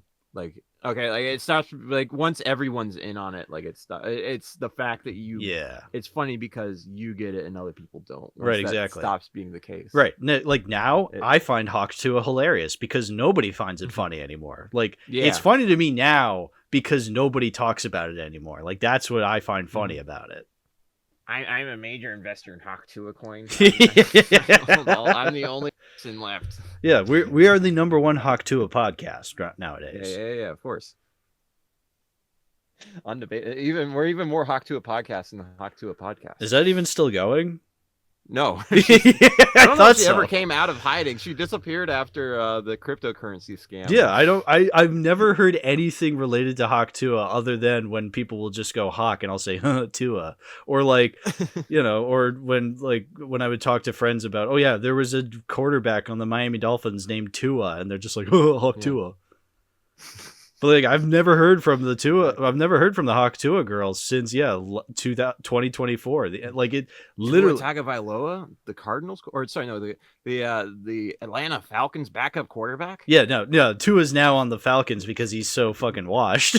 So now he's backing up the only other left-handed quarterback in the league, Michael Penis Jr. Oh, we're losing the intellectuals again. No, sorry, no more sports. So back to Robert Downey Jr. blackface movie. Maybe that's a sign to pivot to our next movie. Yeah. So Megamind. You had mentioned this is one of your favorite comedies of this side of the century. Like, so not just animated movies, comedies. Oh yeah, I mean, for starters, it's like one of my favorite movies of all time. It's also a very good comedy. But yeah, this is to use a metaphor. I would say this is Megamind is my Dark Crystal, to use a Citizen Hal reference. A Citizen Hal reference, okay. Classic. I feel like I should just start off with like my experience with the movie, because it's like I have a very personal experience with this movie. I think it's like, I think it kind of, so like just some background. Like this movie came out in 2010. It came out right at the same time as Hollywood, or at least like the animation studios really got into the idea of doing a, the super villain that turns good type of movie. Because you had this, you had Despicable Me, and you had Wreck-It Ralph all come out within a year of each other. Yeah. Maybe Wreck-It Ralph came out maybe 2 years after. But 2012. like, same idea. Yeah. Of like supervillain turns good. And especially like Megamind and Despicable Me came out the same year. And they both had at least a character named Minion too. Is like icing on the cake, so no one knows who Minion is. Tragically. And I think this was like so I liked it when it first came out. Like my family enjoyed the movie. Like it was pretty funny, but like obviously like it didn't go over that well in the box office. It got drowned out by Despicable Me, which is also a very good movie. I do like Despicable Me. But yeah, this kind of, I kind of like it like it really resonated with me like in like an important time for me, like late middle school and early high school when I was I kind of in a way went through, like I feel like Megamind kind of represented a lot of like the experiences I was having where I felt like I was a bit of an outcast at the time. And it also like kind of gave me the first idea. I watched this movie all the time, like early high school for me. Like it was the point where I had the entire script memorized. Like there was my senior year, there was just like a key moment for me was just that like we were in AP statistics, and I just spent the entire class period like describing the entire class period like describing the plot of the movie to my table. That's instead of like funny. doing the class. Yeah, we weren't like completely distracted, but yeah, we were very like I was like they were asking me about it because I'd like reference it all the time, so I just like explained the entire movie. I love that. That's awesome. And yeah, that kind of like it had a very significant like it shaped my sense. This movie shaped my sense of humor, kind of shaped my personality for a bit. And yeah, it kind of also gave me the idea, like helped me understand, like okay, like a movie can be good even if like public opinion isn't like doesn't fit with that. And that kind of also like fits with like Megamind's character arc too, is like real okay, like you don't have to be what society tells you are. Right. Yeah. Like yeah, you can to use a Lego movie quote, you don't have to be the bad guy. Which is not in this, is not in like the good, like that's like irrelevant. But yeah, it's like just kind of like this, like it's kind of like Megamind is funny because like he is like kind of like socially incompetent, but that makes him funny because like he's still like he has his confidence. He just like says like stupid stuff that's like it still is like the confidence he delivers with and like just kind of it makes it funny. Like even if it's like kind of dumb and like obviously like okay, this guy's really smart, but he's not like socially, he lacks social intelligence, I guess is how I would put it. Yeah. And I kind of like related to that, and it kind of like gave me confidence, like okay, I can be like, even if I'm not very good at this, like that can kind of be an asset in and of itself, is that it can still be like it, even if like you can't say something like like that contributes to, like you're not like relating to the conversation at hand, you can say something stupid that's going to be funny. Like moderately relevant. But yeah, again, like it kind of just like helped me understand that okay, like the opinions of your peers aren't that important and aren't necessarily like don't equal objective truth. Yeah, which I think is a very important lesson to learn, especially middle school and high school age, like you were saying.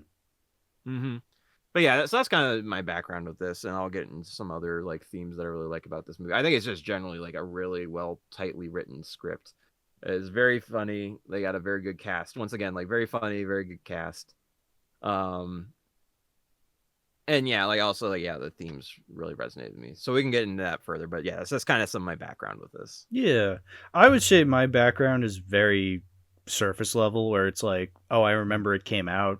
I saw it. Probably not in theaters. I probably saw it a little bit after it came out in theaters, but I feel like I did watch it as a kid. Not very often, Mhm. And not even because I thought it was bad. I do remember watching it and thinking, yeah, it's fun, it's funny, and I do like it. I think it is a good movie. I think I've talked about this before. I think the thing that bothered me the most about it, um, and this just bothered me about movies like Wreck-It Ralph and Despicable Me 2, where it's advertised as being about a villain, but then they're the hero by the end, and some other character is the villain. So it's like, okay, we're not really making it a story about the villain. We're making it a story about a guy who becomes a hero. You know, like it's always about a guy who was always meant to be a hero. And I think that was unfair of me as a kid to be like, well, I don't like the movie then. It's because it's like, no, you look at the movies themselves. Yeah, Megamind, Despicable Me, Wreck-It Ralph, all three are very good movies, regardless if they don't do the whole villain story that I want to see in movies. Like by that, you mean like the Joker style, like the Joker movie where they're just like, obviously like not like not like that intense, but like just like evil through and through. I wanted to see, as a kid, I always thought that was kind of cool. Like, oh, Megamind, and they advertise it like, oh, it's a movie about the supervillain being the main character, and I thought that's cool. I want to see that. And then it's like, no, because he ends up being the superhero by the end, and Titan is the villain. So it's like, okay, you're switching aesthetics, but the character archetype is still the same, where the protagonist and the antagonist. And I get it, that's how you write movies. And like, it would be kind of weird to make a movie where the supervillain wins in the end, especially a movie aimed at a younger audience. Like, you don't want to do that. So I get it. Whereas, I think we did talk about that in our Joker episode. Like, I think that is the closest movie we've ever had, where it's like, no, the villain is still the villain by the end. So, but like, I think now that we have that, I can go back and look at Megamind and go, well, I mean, again, regardless of if we ever do get another movie like that, Megamind is just a very well-written movie. Yeah, no, I agree. Because, I like Megamind as a character. I like all the other characters in this movie. It's very funny. So it's just like, regardless of what I thought at, I don't know, 12 years old when I first saw this, and I go, well, why isn't he like a supervillain? It's like, no, it's still a very, very funny movie. Yeah. Oh, yeah, I remember. He has a, I think it's like the way they, Wreck-It Ralph's a little different, where he's, but as far as like Despicable Me and Megamind, it's very much, the character is like, okay, he's evil for fun. Like, it's like he has a, like, they both of them like generally have like, it's kind of in a way a good heart. Like it gets like once they're like pushed in a certain direction by the end of the film, because like in this, like, is a little more like, Megamind's a little more like on the nose about it. Is like, oh, I kind of just enjoyed doing this because I liked, like, I had a relationship with Metro Man. I just kind of like felt like I had to do this. Like, I had to be the yin to the yang. Yeah. They're very specific about that. I think that, and then you go like, okay, like Titan's actually like has a bad heart. Yeah. Well, is like actually evil. Like, to kind of like compare that. Yeah, but like, I feel like they're also very aware of kind of not just what they're doing, because it is a superhero movie, and it's a superhero movie in that they're making a lot of references to, I would say, Superman. You know, I feel like Superman is the most obvious comparison that they're trying, because the whole thing is like, oh, there's a planet at the beginning where Megamind is from, and he's sent away because the planet is dying. Very Superman. And he flies and ends up, instead of the rich, good-hearted family, he ends up in prison. So like, that's where things start to deviate. But but that's very funny. It's full camp. It's full camp. Very camp. Yeah, he ends up in the prison, and they raise him. And still living with my parents. How sad is that? Yeah. Oh, hilarious line. I love that line. Yeah, and that just goes to show you the good writing, but also the performance from Will Ferrell. Like, it's a very good voice performance. And I don't know if it's like, there's a little bit, I don't know if there's like an exact, I was hoping I could like find like an exact source of where this voice came from. There's a little bit of like his his character in Austin Powers. It's another Austin Powers one. Where it's like, it's most like he's doing the like the recurring bit with his character in Austin Powers is like, okay, he's off screen, he's just kind of screaming about like he's almost dead, but he's not quite dead. Yeah. And they kind of do that. They do a little bit with a bit with like that in this movie where he's like doing like, oh yeah, he's got Bernard and he's doing terrible things to that man. I don't want to get into it. The lasers and the spikes. Oh no, not the lasers and the spikes. You know the drill. Oh no, not the drill. I tried to stop him, but he's just too fantastic. I work out. Well, it's really paying off.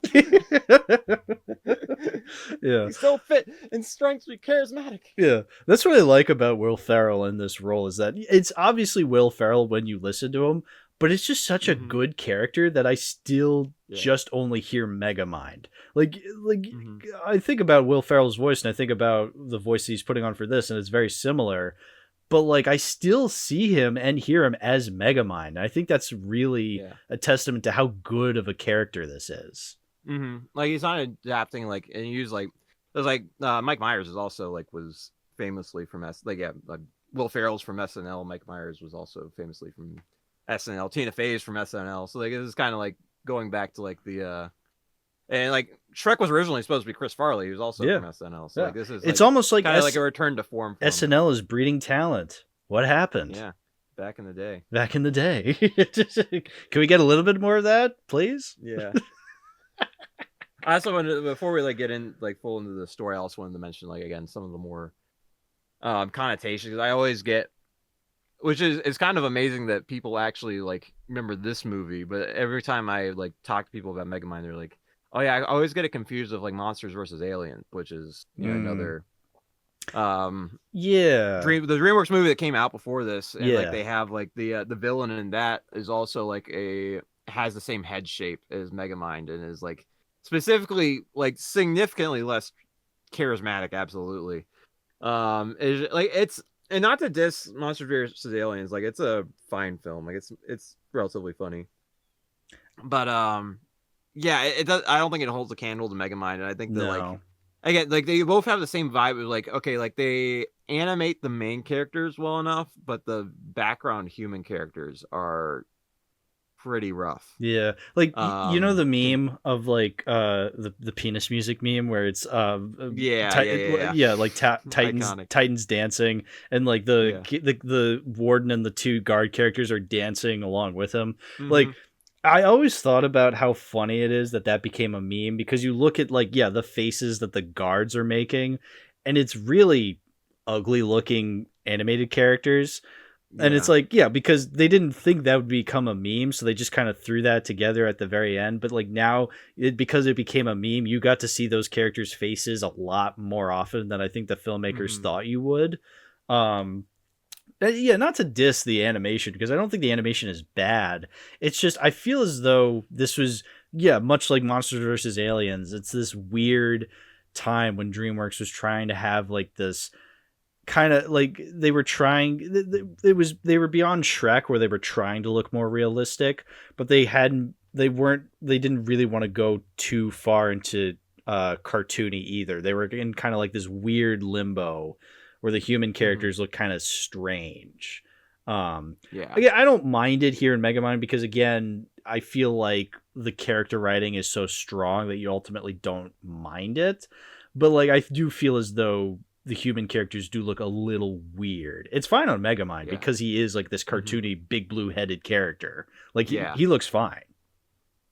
And that's about like as far as like the visuals go. Like there's outside of like the like cartooniness. Like I think of like when I think of like iconic like shots in this. There's the No Bitches is also another Megamind movie. It's a good one. And like that's like one of the better animated scenes in this movie. Is like he's like up on the door or the peephole, and then he's like trying to like squeeze his mouth through the opening in the door when Roxanne opens it. He's like, Titans turned evil.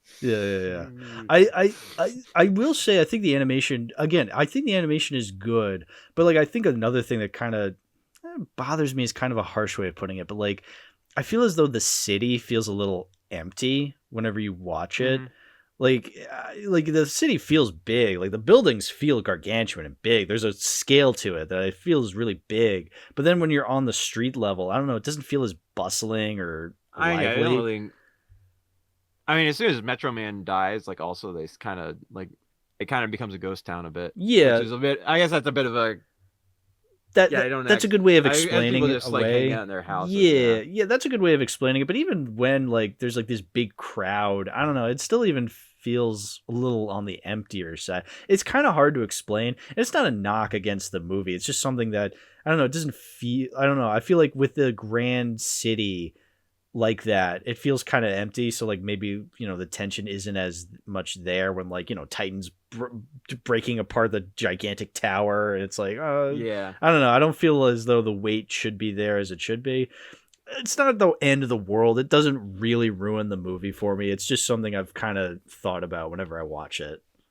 Mm-hmm. Yeah, that's fair. Like they don't really interact with a lot of location. I mean, they kind of play into like, oh yeah, I don't know I guess it's a bit layered, but yeah, it's like I found his secret hideout. Yeah, it's the only place in the city with a fake observatory. Yeah, hilarious. How did she find my hideout?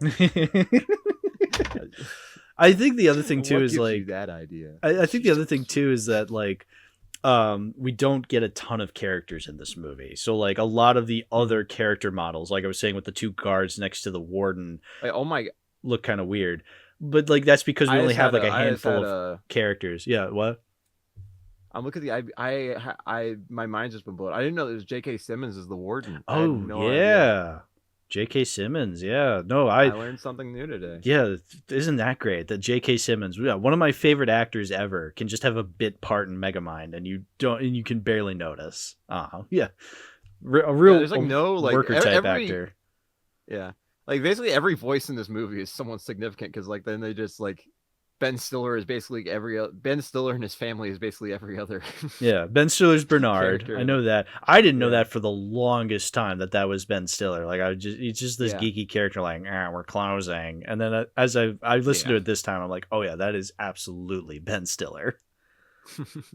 Yeah, and like his Ben Stiller's kids like play the kids at the beginning of the movie too. Okay, I didn't know that. That's funny. Yeah.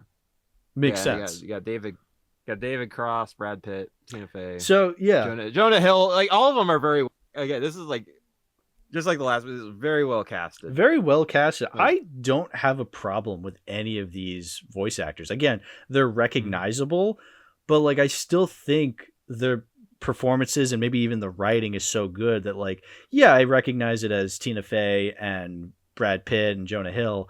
But like I think they're still done very well. Where I'm mostly just hearing Roxanne Ritchie, Metro Man, Titan, and Minion, David Cross. I kept forgetting that was David Cross as Minion. Like I genuinely like that character so much, and I think it's very funny. Yeah, I'm your space stepmom. Space stepmom recently. This is for Space Stepmom. You lied to her. You lied to her. So I always like go like that. What does he? I was so confused. But what does he mean? Does he think that the Space Stepmom didn't know that he was Megamind the entire time? Like, I don't know. Which is very funny. That like, obviously the thing is like he like literally was like lying to Minion about like Roxanne too. So like what did he mean by that? I've always been confused. Yeah, it's a great line delivery. Anyway. It's very funny, regardless. Yeah, but it is also very funny. Yeah, not only is he Megamind, but then he also plays Space Dad, and he just does this like really bad Marlon Brando impression. I am your father. Yeah, it's like unfathomable power. It's without what kind of power. It's without fathom. Without fathom. Whoa. Yeah, it's just very funny because like you think like it's a very loose caricature of Marlon Brando. Like you wouldn't know it's supposed to be him if you didn't already watch Superman 1978. But it's like because he has the big poofy hair and that's what he had in Superman. It's a very exaggerated caricature. Like no kid is gonna get that, but like it's still a funny character regardless. Yeah, it's still funny anyway. Yeah. Like, frankly, I haven't even seen Superman 78. Oh, so I don't get the interesting. That's very funny because this movie lifts a lot of scenes from that. I mean, I believe it. I mean, because like, yeah, the whole Superman origin with him like coming to Earth from a different planet, like that's just basic Superman stuff. But then you start getting the whole powers thing with Metro Man. You have Metro Man seems very Superman-esque, where he's like this, chiseled, muscular dude with like like even down to like the hair curl thing that he's doing. Yeah. And then even then, there's a part later in the movie when Titan goes up to Roxanne Ritchie and like flies her around the city. It's like, I feel like that's trying to pay homage, like kind of spoof the scene from Superman 78 when he takes Lois Lane flying throughout the city. But like obviously here it's supposed to be a terrifying scene instead of a very heartwarming scene. Right. Well, Jonah Hill thinks it's going to be that. Like he thinks he's just like. But it is very funny that like the amount of references it makes, not even like, I feel like references makes it seem like it's obvious references. It's really not. They're very subtle references to Superman 78. So like the fact that you've never seen Superman 78, but you still consider this one of your favorite movies, I think that's a real testament to how good this movie is written. Because it's like, yeah, it's making all these references to a very famous piece of superhero media, but you don't need to see it to understand what the movie is doing. Yeah. I think the direction the writers went with is so like older like superhero stuff like that tends to be very campy, but it still like tries to take itself seriously to some degree. Yes. As I at least grow up with like the Batman, the Adam West Batman TV show, like watching that. So like so it keeps the camp, but it like leans into the camp rather than trying to like take itself seriously sometimes, because it really does. Like even if like this like it does have like very like strong themes in the movie, it's able to still convey those without like, and I guess like it like obviously like it does like Megamind has like depressive episodes and stuff. So like but you also like the way he like conveys his emotions is so ridiculous that like you don't have to take it seriously, but it's still like the words he's saying are still like have meaning and like depth to them. Like or like the emotions he's feeling but he just like conveys it in such a like a weird way. Yeah, why do I feel so melancholy? Melancholy, yeah. Unhappy. Oh yeah, I love that. That's one of my favorite lines in cinema. It's a good one. I think our generation especially, like revisiting this movie, we were all kind of shocked it was this good. But it's like, there's no law saying that children's movies have to be stupid and dumb. They can have elements like this that are pretty profound, pretty poignant looks into the self or whatever themes you want to give it, but also still be unequivocally a kid's movie or a family picture, I should say. Because, this movie has plenty of references. Like I said, it has plenty of references to Superman 1978. It's like, yeah, that's for the adults watching, not the children watching. I mean, unless the kids grew up watching Superman, depending on who you are. But that's what I'm saying. Like, it's meant for all audiences. So like, anybody can attach themselves to this. I feel like for me, I make more of a connection to something like The Incredibles when it comes to that. But I think Megamind absolutely deserves its praise for, having the strong themes and strong writing and still be considered a family movie, Yeah, and I think it's like compared to like it's kind of, even if they are both superhero movies, it's kind of like an apples to oranges. Oh, absolutely. Yeah, comparing this to The Incredibles is unfair. Like they're two completely different movies. Right. Even if like they're both still funny, they still have like deeper themes. Like it's not like they just go like the way they address it is like like completely different outlooks on how like they choose to address it. Absolutely. Like, Megamind is a comedy first, with like good like morals second. Yeah. And The Incredibles is kind of like a good like action semi-moral film, like family film with comedy in it. Again, right. Like it takes the comedy second. You're absolutely right. Yes. Yeah. And also like I feel like Megamind was made at a time when I feel like you want to say superhero, well, maybe it was about the same, but like superhero movies at that time were definitely a lot different than they were when Incredibles came out. I mean, I guess not. 2000. Well, I guess because a lot of the bigger ones came out after 2004. I mean, there were still some big ones, but like, you know, superhero cinema. Dark Knight and like Iron Man came out like in between there. Yeah. But even still, like, superhero cinema was still very much a popular thing, to the point that you could have these movies kind of starting to poke fun at these cliches or really start to analyze a lot of these elements. I feel like this one more so than The Incredibles. But that's just because that's what was popular in the 2000s. And I think beyond. Yeah, I think that also part of it is also probably just that, like, because Dark Knight did come out, or like Batman Begins, Dark Knight had both come out before Megamind, and so that kind of like, that was a movie that, like, it's when it stopped being like superhero movies suddenly didn't have to be campy anymore. They could be dark and gritty. Yeah. And that was like, that became the popular thing. So the fact that this was still like, this was through and through just superhero camp. Right. And even like Iron Man wasn't campy. So like that kind of stopped being the norm. And so they're parodying something that suddenly wasn't popular anymore. Like wasn't like, because like it represented everything people didn't want superhero movies to be, and so they kind of just took it as that was still the camp. Yeah, that's true. This feels more like it's, like I said, Superman, or like, you know, the whole Megamind villain thing seems more like Spider-Man-esque. Like, yeah, that's the kind of movie they're trying to poke fun at. Spider-Man is still kind of campy at that point. Yeah, no, it was, because this was before Amazing Spider-Man, where that was trying to take itself seriously. But yeah, you're right. That's right. Yeah, that's right. Because like, what were the popular superhero movies at that time? Because obviously, Dark Knight, Iron Man. Like, what was a superhero movie? Well, Avengers would have come out the same year as this too. No, Avengers was 2012, so that was still a couple years off. This was 2010. I guess this is Thor, maybe. Thor was 2011, so this was 2010. So this was the same year as First Avenger. First Avenger was also 2011. I know. No. Sheesh. Iron Man 2 was 2010. 2009 was Watchmen as well. So like that would have been a big thing at that time.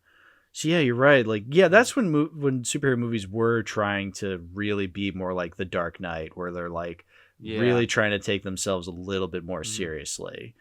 What was the Michael B. Jordan superhero film? Chronicle. Footage one? Chronicle. That was also 2012. Yeah. But it's still that same like general area of like, because like Amazing Spider-Man 2, Amazing Spider-Man is trying to take itself seriously. Avengers not so much.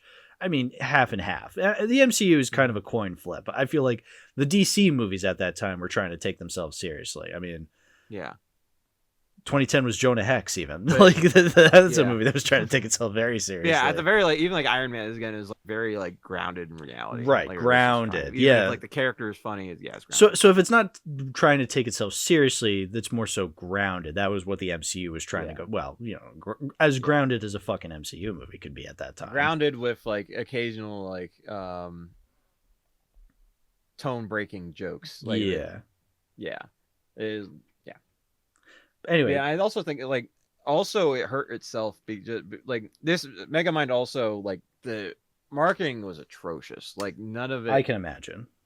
Like it didn't represent the themes at all. Like it didn't, like it just like tries to make Megamind look like it's badass. Like obviously he's fucking not. Like he's kind of a dweeb.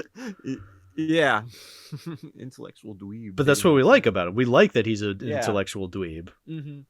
Yeah, so they try to take him like he acts like he tries to act like a badass sometimes. Obviously, like all the all the cliche. Like this movie is like loaded with every cliche movie song in the book.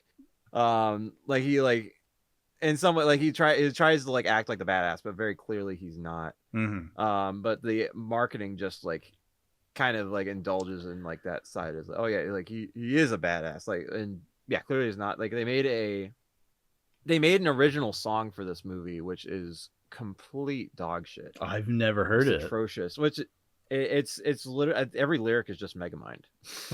It's just like a rapper going like Megamind. Megamind, Megamind. Oh That's no, basically it. that sounds Which is such a shame awesome. because like I adore the soundtrack of this movie too. Oh, It's yeah. yeah, shoot, who did it? I'm doing bad with names today. It's one of like the quintessential composers of our generation. What's his name? Literally, if you name a composer, it'll be him. Let's go. It's either going to be Giacchino or Zimmer. Hans Zimmer. Yeah, Hans Zimmer did it. It is Hans Yeah. Zimmer and Lauren Balfe. Oh, Yeah. Lauren Balfe. Yeah, she's did a couple secondary. things. The Hans Zimmer primarily did it. But weird. Belf. This is really irrelevant, but she did the. No, it's a he. Lauren Balfe. Oh, it is a he. Lorne, Okay, Lauren yeah. Balfe. Okay. Lorne. Yeah, Lorne. He did also the score for the Naked Gun reboot, Black Oh, Adam, interesting. a couple of Mission Impossibles, Argyle. Ooh, okay, this guy's been around. Anyway, sorry. Because Yeah, he did the I think his first solo one I'm pretty sure was Penguins of Madagascar. yeah, he did I'd always thought that- Penguins.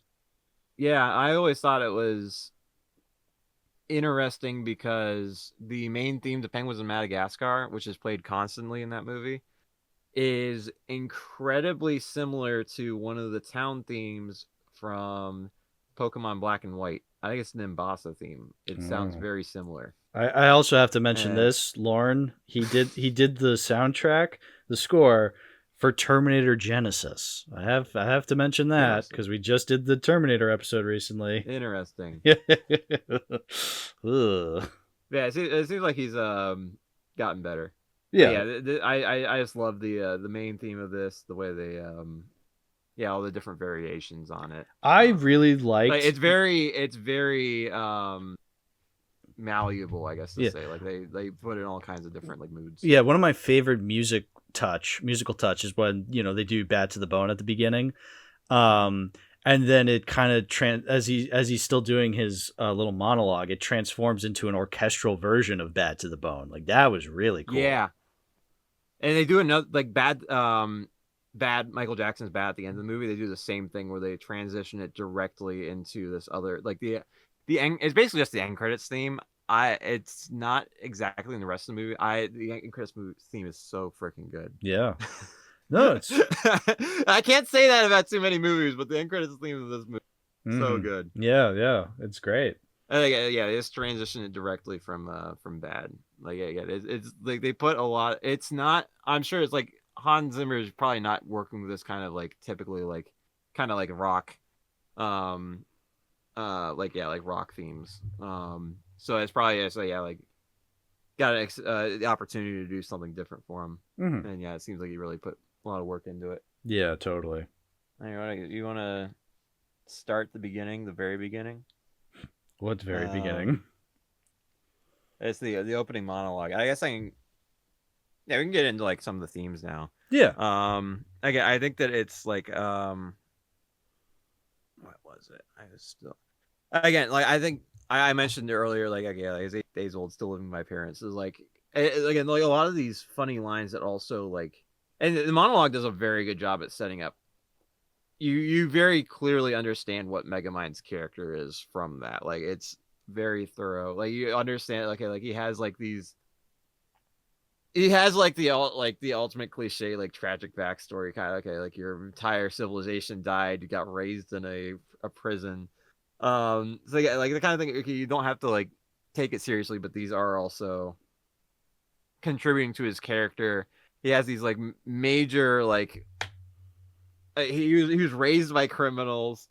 He has these like misconstructions of like he seems like the kind of guy is like, oh yeah, embarrassed of his mom, like type of thing, not because he's actually, but just because like that's what people are, that's what moms are embarrassing, and so he should be embarrassed by that kind of like that kind of thing where he's like delivering that kind of line. He's just like misunderstands like social, like he's like overly like influenced by like social kind of like social norms. Yeah, that's why like, he doesn't actually fully understand. That's why he becomes the villain, is because he says like, well, I keep getting outcast, so this is what I must be. That's what destiny has for me. But it's like No, it's what you make of it. Like, that's what he ultimately learns. Like, he doesn't have to be the bad guy. He can be whatever he wants to be. Mm-hmm. And I think, yeah, it's like, and obviously, yeah, like that's not, he's not like inherently malicious. Like they, I like that they go into like the, okay, when is he actually like he starts like the whole like the his like yeah his breakup scene with Minion where he's kind of like, oh yeah, like that's the like that's where Minion like draws the line with him over line, because like that's not really like the kind, as weird as that seems, like okay, oh, the line thing he's done when he's done all the other, like in Roxanne, like oh yeah, you killed Metro Man, you terrorized the city. Obviously he didn't kill Metro Man is the big reveal. Which I hope that people like, I don't remember being my first experience of like if I was like what kind of impact that reveal left on me, which I'm kind of disappointed. Like I can never go back and be like, oh wait, Metro Man was alive the entire time. Like I don't know if I'll ever get to experience that. Yeah, no, I mean, there's so many twists like that where it's like I don't even remember the initial reveal. Like, not that I was spoiled it. It's the same thing as like Empire Strikes Back. I can never go back and look at it from the perspective of getting the reveal for the first time because I don't remember what my reaction would have been. Yeah, no. So the thing with that is that like I remember there being trailers for this movie that show that Metro Man was still alive because they show him. Yeah, those also exist with his beard, and he's like, I'm done being the hero. And it's like Markiplier. Yeah, Markiplier. So like, yeah, like you had said, the marketing for this movie was so bad. Where it's like, how do we advertise this? But like, okay, don't advertise by showing crucial scenes in the third act that are supposed to be like revealed. They're supposed to be like a legitimate reveal. I think it still does a good job at kind of revealing it when it needs to, and making it part of the story and work really well. But like, yeah, it would have been nice to not have that in the advertising. Yeah, absolutely.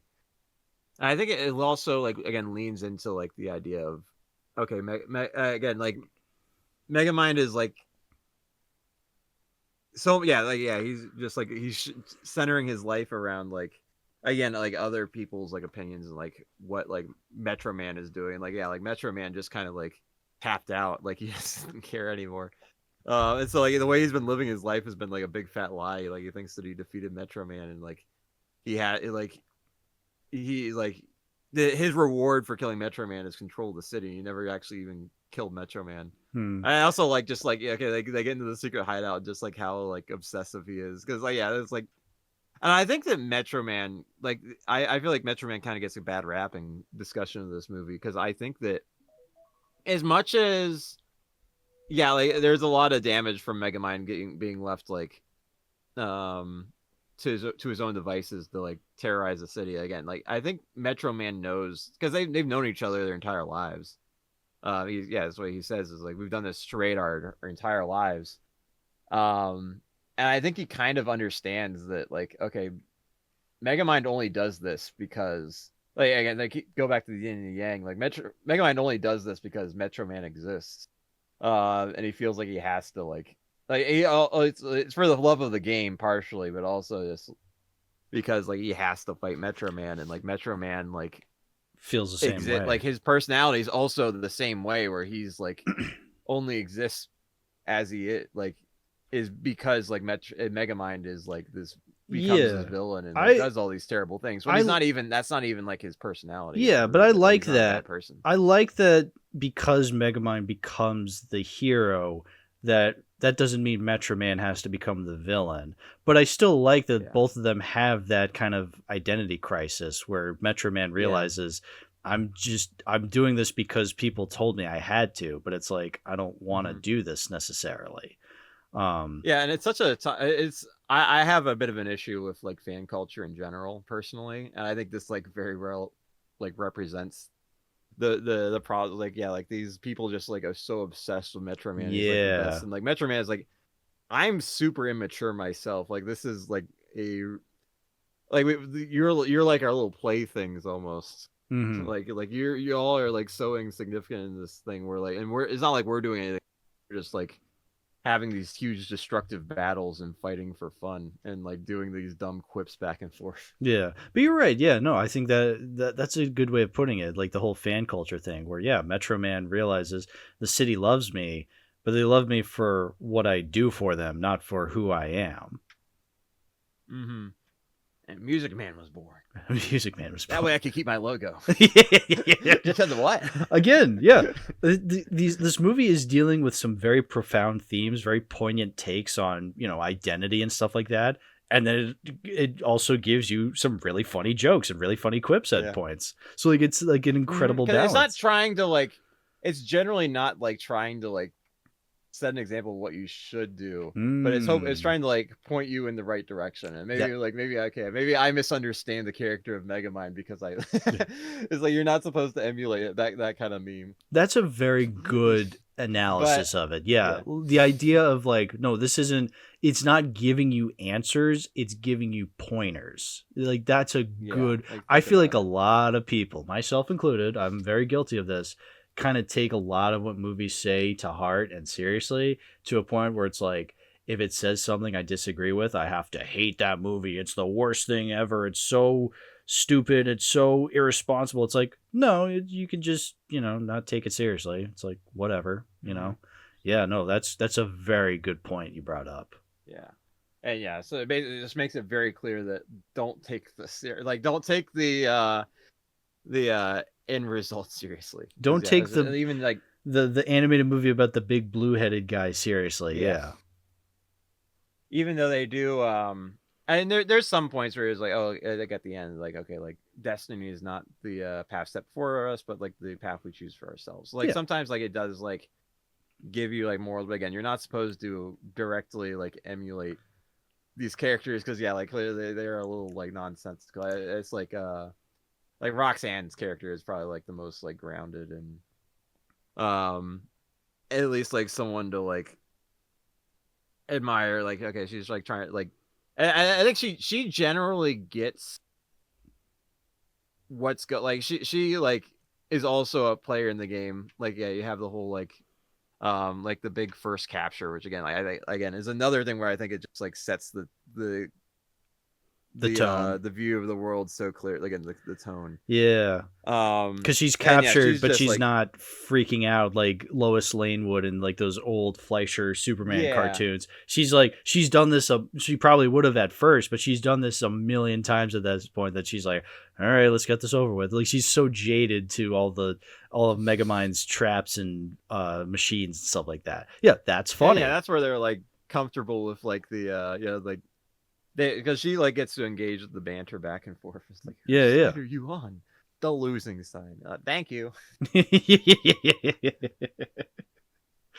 And I also, like that's just like, and then you have Titan at the end of the movie, who's like actually a villain, and the way that, like I love now it's time for some witty back and forth banter. You go first. Like, all right, I'm not really sure where to go with that. Yeah. It's like, that's just like, this isn't, he just has like this misconstrued idea of like what villainy is, and like that's made incredibly clear that he doesn't know what actual evil is. Yeah. It's a good point. Again, that's right. Like he's not actually evil. Metro Man knows that. The movie knows that. He does these like bad things just because like he's still a child at heart, and like children do like malicious things sometimes, not like just because they're kind of selfish, not because like they actually want to like. Yeah. Some of them are actually trying to. Some of them actually do like like take joy in like pulling ants apart. But yeah, but those guys grow up to be serial killers, whereas like most normal people. Yeah, no, of course, but like they're children. They're learning. They're sponges. Yeah. They're absorbing everything, the good and the bad. And I guess that's just kind of like like the positive reinforcement of, again, like Metro Man like had it. Megamind says he has everything's handed to him in a silver platter, and like everyone loves him. Like okay, like you're his teacher. What the fuck are you gonna like tell? Okay, like this guy can fly and like has laser power, and like what am I supposed to tell him? And like even like she doesn't even try though. Like she's just as much like a part of like the there's the enabling the everything wrong with video, which I haven't watched in everything with it years. But I like the Megamind one was one of the last ones I ever watched of his. Oh, CinemaSins? And he did. What? CinemaSins? Yeah, CinemaSins. Yeah. Okay. Yeah. Series. And he gets the entire point of the movie wrong. Yeah, shocker. That's besides. Yeah, shocker. But yeah, he does like take like he's like I never thought of it that deep, but he is like it's kind of weird that like they call the people like the children groupies. It's kind of a weird term to use. I didn't even know what groupies meant. Yeah, no, most of the time I was familiar with this movie. Yeah. It's. Are you familiar with what it is now? Groupies? What a groupie? Yeah. Oh, like girls that like fucking tag along with bands and for you know a little pleasure. Yeah. Yeah. You know what? I didn't even really think of it like that, but it's true. That is what groupies are. So to drop a word like that in the it's kind of wild. That is pretty funny. But yeah, like from a child's perspective, it's the kind of thing where like sometimes children don't actually understand the full context of the word they're using. Yeah, you just hear groupies and you think, they're just. You don't see the girls having sex with them; you just see them like being like super fanatical. Yeah, like, exactly. Yeah, I can definitely saw plenty in media when like there's a rock band, there's like screaming girls at a rock concert. I think, oh yeah, they're just a fan of their music. It's like they're a fan of more than just that. But you don't know that because you're a stupid child. That's specifically what's kept out of the limelight, out of sight. Right. Out of sight, out of mind. Yeah. I go back to the. I think it's interesting. We've another movie we talked about on this podcast. We mentioned on this one too is the a little more conversational, or a little less conversation, a little more action. The Elvis song. Yeah. What episode did we talk about? Shark Tale. Shark Tale. Yeah, Shark Tale. It's so much better in this movie. So much better in this movie. Yeah, I mean, let's be real. It doesn't make any sense for it to being Shark Tale. I think we already talked about that. Like that's not the. A lot of things don't make sense in Shark Tale. Yeah. It's not even the original song. It's like it's a remix. Which yes. is kind of, we use the same remix. It's a really good remix. Yeah, well, I never listened. I think I talked about this in the other episode, but like I never listened to the original version. Like I always heard the remix growing up. I think because the remix is the more popular version. But yeah, they use it in this one when like Metro Man punches through the wall and goes freeze, put your hands in the air, and then like he's just flying around and entertaining all the people, and they're playing Little Less Conversation. Yeah, and he is kind of Elvis-y. Like he literally has like the hair. He has very Elvis-like hair. Yes. And yeah, it's kind of like, and yeah, so it's I had a nickel for every time there's a little less conversational reaction. The 2000s DreamWorks movie out of 2 nickels. Which isn't a lot, but I mean, it was a popular song. Twice, yeah. So yeah, 10 cents. There you go, 10 cents. And yeah, I do like that. Yeah, I put in my notes. I kind of feel like he has like similar vibes to like almost like Perito in Puss in Boots' Last Wish. Like this kind of like you just like you had this terrible experience growing up, and you're just like so like kind of like lacking self-awareness and just like kind of like jovial like all the time, even though you had like this horrible backstory, and you're just like we kind of got this whimsical and fun type character. Yeah, I just really like that. And he does have like Megamind does have game. Like he has the kids might say he's got the Riz. Like he does have the lines down. I mean, he's got the nice goatee beard. And he's got the goatee. He does get the girl at the end. Yeah, he does. And we can get into Megamind 2 a little bit later about how they and by later we mean never. Never. We did not rewatch that movie, but no, I think that because why would we? Like, let's just get go into it. Like, okay. I think that I've got to be one of the, as much as like Megamind became this huge meme and like became super popular, and obviously like James has that huge video on it. Yeah. I generally feel like I'm like I've got to be one of the biggest Megamind fans in the world, and like it predates like it becoming a meme. And right, I like to at least imagine that because I like, we were in Discord servers back in the day, and like I would always be referencing Megamind. I hope that had, I feel like that at least had to have some like influence on in that video coming to being to Yeah. some degree. I mean, maybe. Again, like, I didn't think of Megamind. I will be fair. I didn't think of Megamind as like this profound, like, really good movie until after the James video. I just thought, yeah, it's a good movie. But that's because, like, I didn't watch it for a while, and then I rewatched it when James did the video, and I go, oh yeah, this movie does kind of rule. Mm-hmm. Then that video came out, and then, you know, a couple years later they make a direct to streaming sequel. One of the biggest fumbles. Bad. One of the biggest fumbles Bad. DreamWorks has ever pulled, and I think that's saying a lot. But like, you really think about it, because Megamind, yeah, like, I don't want to just repeat what James was saying, but like, I feel like, you know, this was kind of different, where Megamind was kind of our generation's thing, where it's a movie we really appreciated. Yeah, it's not really good for kids. Like, it's not like, it's not the best thing for like little kids. Like you're mentioning, like, it's referencing a movie from the 70s. Yeah, it's not like it's not like it doesn't have like a lot of like cute characters. Yeah, I think it's fine for kids. The like, humor, it's funny, but it's not like. But like, obviously, like, it's not like we watched it as kids, so I think it's fine for kids. Like, you can watch it as a kid. It's just, I feel like maybe sort of our generation of adults have kind of gotten a little more out of it. So you'd think, okay, if you're going to do a sequel, maybe make it, maybe not like, maybe make it a little more adult, but like keep up that whole like all like general, like all people, like, you know, little kids can enjoy it, but you know, something for the adults as well. That's not at all what they did. They went for straight up babies, and it's like, okay, that's, I think you really missed entirely the fan base for this movie. But sure, okay, make it a baby show. And I mean, even besides that, it's just, you know, lame. Like, it's lame. It was badly animated. I haven't seen it in 2 years since it came out. So clearly, you know, it was so bad that it's just not even worth remembering. Yeah, it's like, I could have rewatched it for this episode, but I thought, why would I? Like, what am I going to gain from rewatching it 2 years later? Yeah, you know, nothing.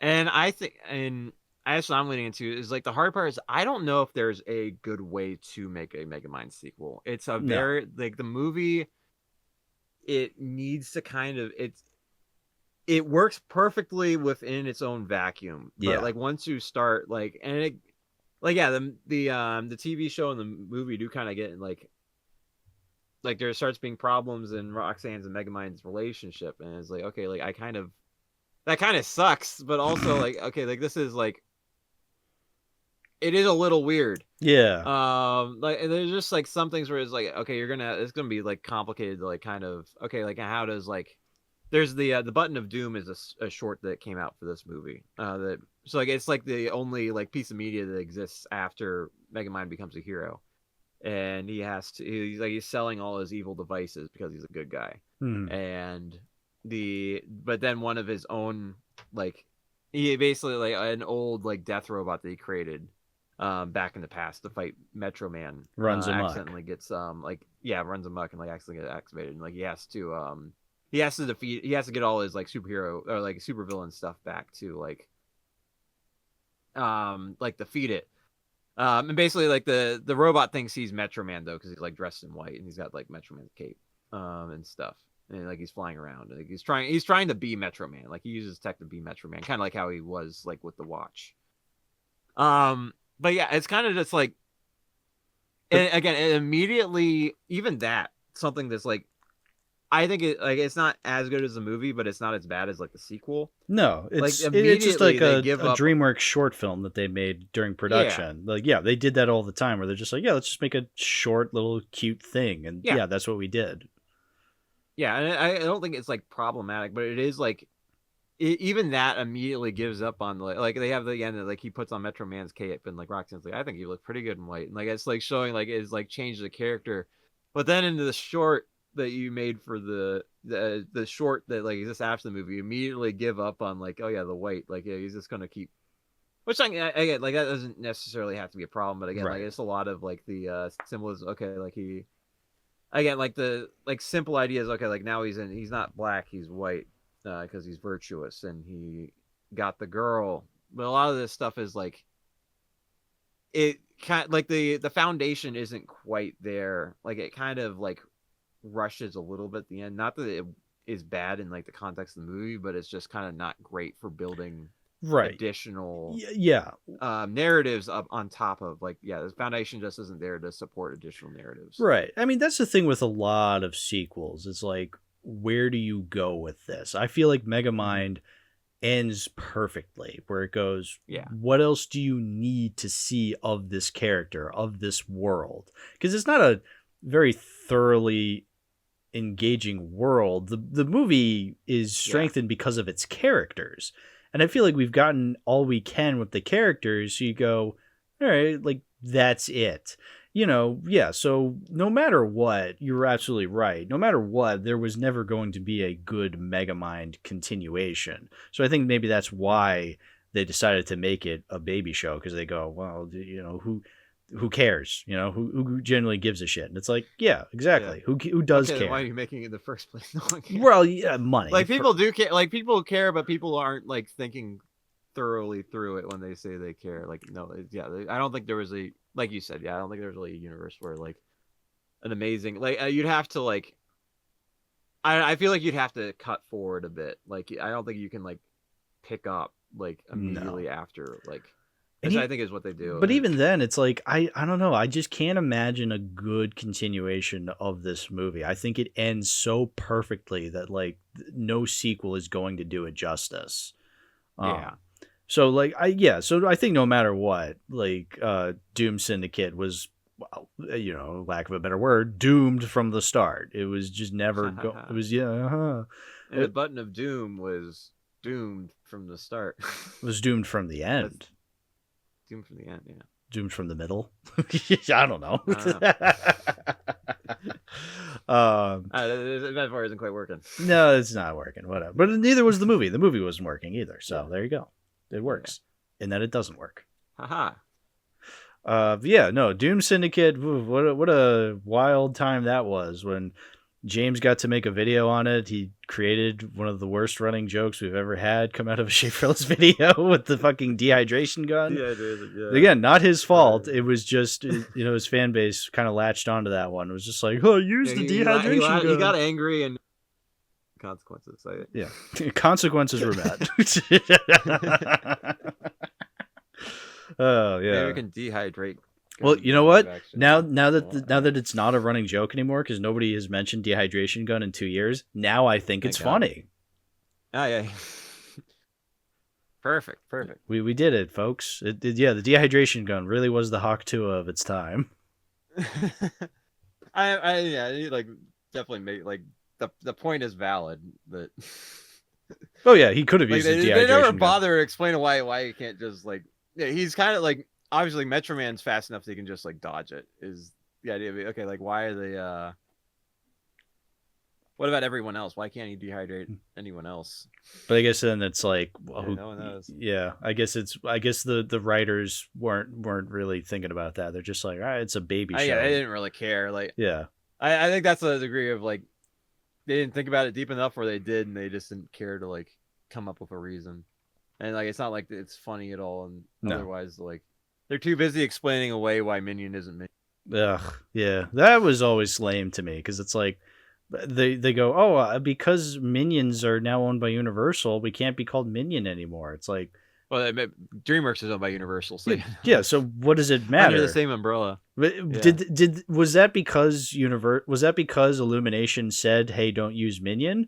Or did DreamWorks assume they probably don't want us to? You know, like it's very possible that it was just because like who thought that Chum was gonna catch on better than Minion? Yeah, like that's the guy's name. You can't just be like, oh, this character's name is different now. It goes, that's not how it works. And even if like Minion is thought of as something else, like okay, at least you got like It sticks on my mind because like Will Ferrell does such a good like voice delivery and like all the great ways that he says minion. Minion. Well, yeah. The other thing too is that like the minions are what's popular, and like you know, like I don't know. Whenever they do Despicable Me, they're never just like one minion. They're always saying minions, right? Or like if they're gonna, and they have individual names. Yeah, like, they have individual names. Kevin Stewart. I think you can get away with calling him Minion still, and it not really matter. I don't know. Just it was such a ridiculous thing that old chum. Dumb. Makes me think of something else that rhymes with old chum. Old chud. Yeah. God, I'm such a chud. Chud, the Chud movie. Yeah. Slap stomach. Oh, I love Minion, but I can't have too much or else I'll get too fat. But it's so good. It's so good. Anyway, Mega Chud versus the Chud Syndicate. No, what were we talking about? I guess the sequel. Yeah, no, it was one of those movies where like I really couldn't get passionate for how bad it was. I mean, it was bad. Like, don't get me wrong. I'm not trying to say like, oh, it was actually pretty good, because like, no, it was one of those movies I watched and I go, yeah, this is about as bad as I was expecting. So like, I never got passionate for it. Like, I was never like, this is an insult to one of my favorite movies. Cause it's like, I don't know. I feel like nowadays I've been burned so many times that, you know, a movie can come out and really shit on something I love. And I'm like, yeah, sure. Why not? Whatever. Yeah.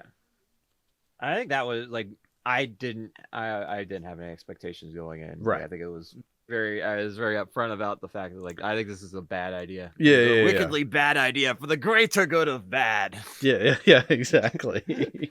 No, this is the kind of bad you think is bad, and like your bad perspective from a good perspective is just plain bad. Yeah, quite literally. Yeah. It's kind of like my thought process. Okay, this is just going to be the kind of thing that reinforces people's idea that this, like, people are going to see this because like everyone's talking about how great Megamind movie is, and then they're going to see, oh, they made a sequel. Like, this is horrible, and then they're going to, okay, the first one movie is probably just like this then. No, yeah, that's true it's too. Going to reinforce people's negative opinions of it because like Will Ferrell didn't come back. Like, a little bit of me was like, because I do love this movie, is like, okay, a little bit of me like, maybe something good can come out of this, but yeah, no, I didn't expect, especially in the streaming age, especially in such a nihilistic streaming age. Legacy sequels are very rarely ever as good.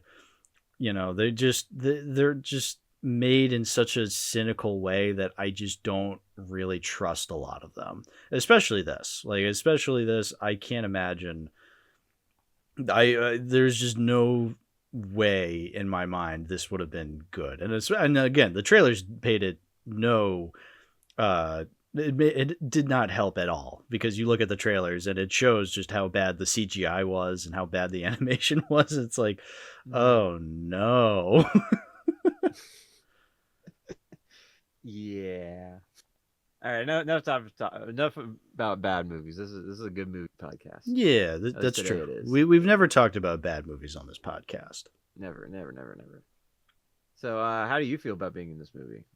That's right. Yeah, Hal Stewart. Hal Stewart, prepare for your destiny. Am I saying that right? It's Hal Stewart. Oh, look, it's Hal Stewart. Quick, the forget-me stick. Yeah. No, the spray. Quick, the spray. All right, out. Then use the forget-me stick. Look at him. Oh, yeah. A Mulder can ask for finer clay. Mulder can ask for finer clay. I smell such a good line. I smell something burning. I think it's working. Places. Oh, man. You look fantastic. It's like we're back in your AP statistics class. Yeah. For real. Yeah, no, you're right though. There's so many lines I love. Like, this half of my notes are just lines. Right, exactly. But you're right. Yes, I do share the same. Well, the same YouTube name as the the villain in this movie, Hal, the incel of the movie, if you will.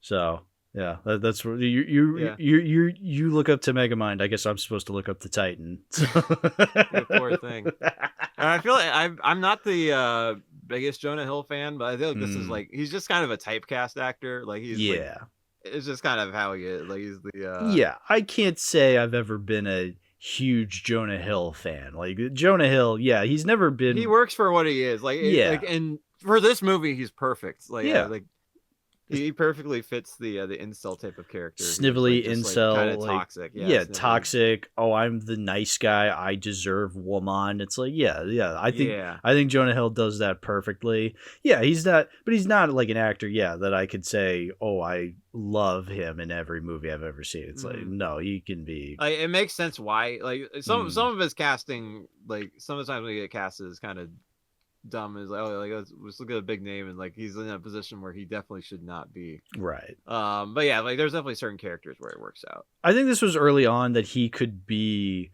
because this is post Superbad, but this is pre him being in everything. Mm-hmm. So like I don't know, just his voice and like his like I don't know, like the I don't know, the shape of his body. I don't know. It's like kind of I don't know. It's just kind of like. And like literally, his character in this movie is literally just him too. Like before he becomes a superhero, it's literally just him. I like his character model because it's basically just like an adult Snotty from Barnyard. Like the meme of Snotty, and then like it's like a glow up and it's Titan from Megamind. Hilarious. But yeah, I mean, he plays himself basically in GTA 5 too. Like the character in GTA 5 is just him as a teenager too. Oh, I didn't even know he was in GTA 5, but that's funny regardless. Yeah, no, so I was thinking about it, how I feel like, a lot of the conversation around Titan is, a lot of it boils down to people being like, he's just an incel. Yeah, he basically is. Yeah, but I feel like a lot of people like pointing out to that because I feel like we didn't really get a lot of characters like this back around that time. Like, I feel like a lot of this kind of nice guy characterization wasn't really a thing until later on. But that's because, I guess not a lot of people had really thought about that as a character archetype. So I guess that's why, like, a lot of times you get people going, oh, incel. And it's like, I don't know. I feel like it's a little bit more than that. Obviously, yes, that is the word you would associate him with that. I guess maybe I just don't like whenever people just boil down characters or character types to buzzwords. But it is true. Like, he represents that nice guy kind of character where you go, oh, he has expectations with what he's owed, and it's like, that's not really what life is about. Life's not about what's fair or what's owed to you. Like that's not how relationships work. There's no owing. There's just is or there isn't. Yeah, I think that like James went into it pretty well in his video. Yeah, I didn't have that didn't quite like.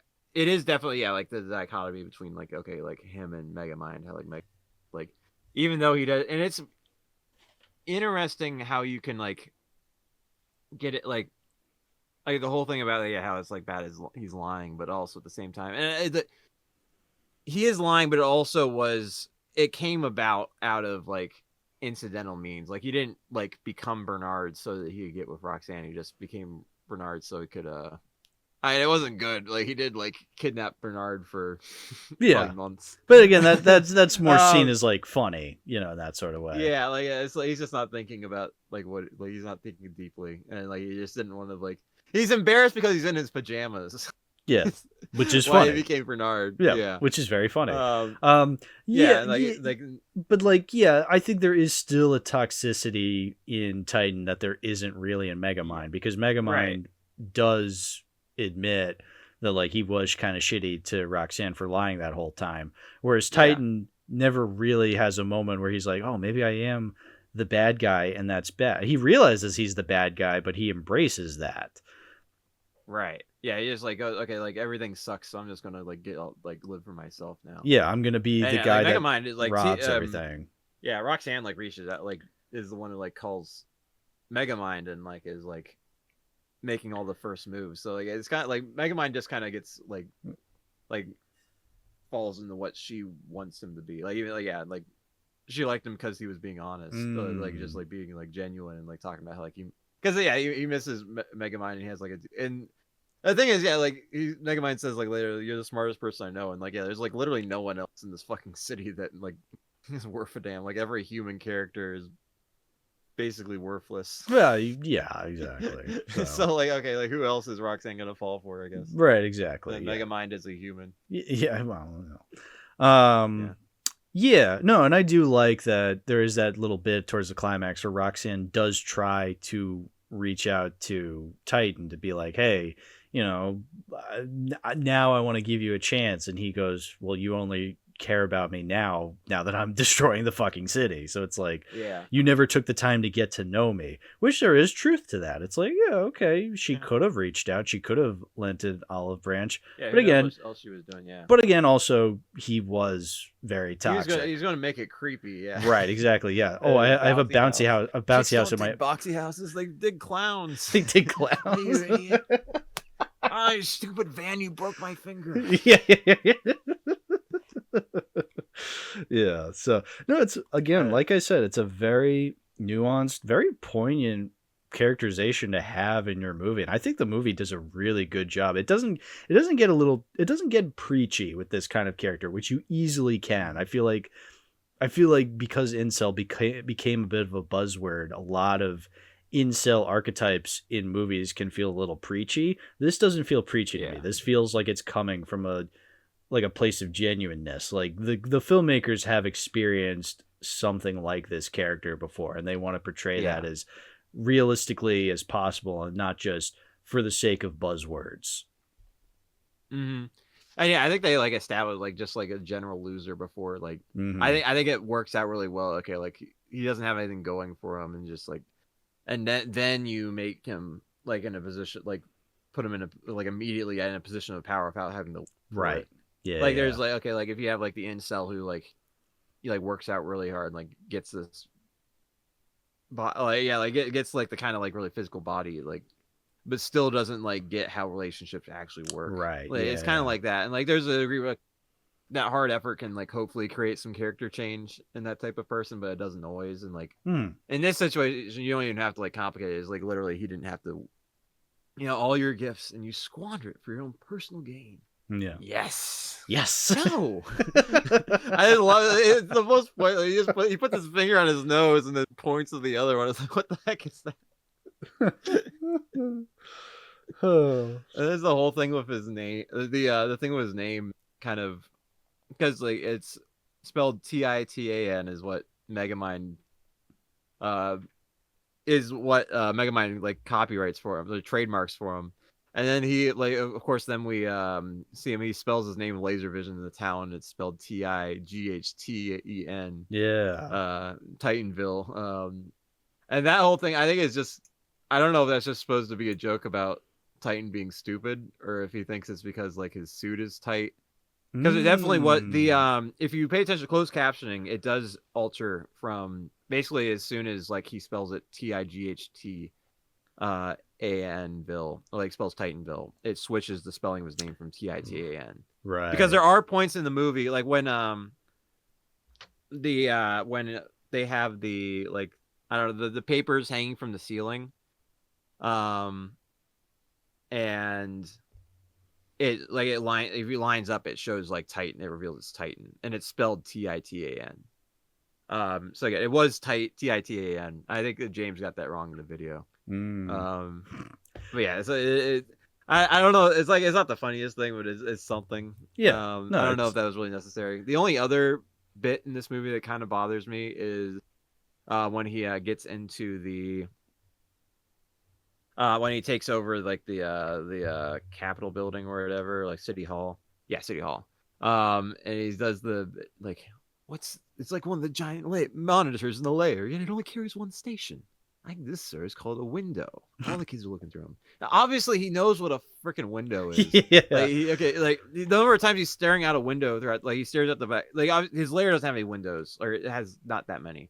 But okay, like at the beginning of the movie, you see him like staring out the window of the bus at the back of the bus, Yeah. and like all like his car has glass in it. Like Yeah, I think it's just there for the significance is that the sake of the he joke. says after, yeah, he like I never had a view before. Like that's okay. That's like there was a joke there's an opportunity to make a bit of a joke there, like to make a point about how he's never had a view, but like yeah, they kind of just fumbled the setup there. I mean, that is a in my very opinion. funny joke. The way the minion goes, all the kids are looking through it. It's Yeah. like, that's But yeah, funny. that's the only point where I'm like, okay, like the world Sure. that doesn't really fit with the world building. Sure. Like, Megamind is like, oh yeah, I know what a window is. Like, but yeah, that's the only thing where like that. I think that's a bit of a fumble in the writing department. But everything else I think is like great. Boy, I sure don't hope have somebody any got fired issues. for that blunder. Yeah, that's how good this movie is that I'm going to be picky about that particular line. Yeah, like, of course. You're like struggling to find actual things to hate about it. It's like the window gag. Not that. I think it sets my expectations so high. Yeah, exactly. That I'll be a little critical of that. But again, that's pulling hairs. Like it's yeah. That's all I have to say about that.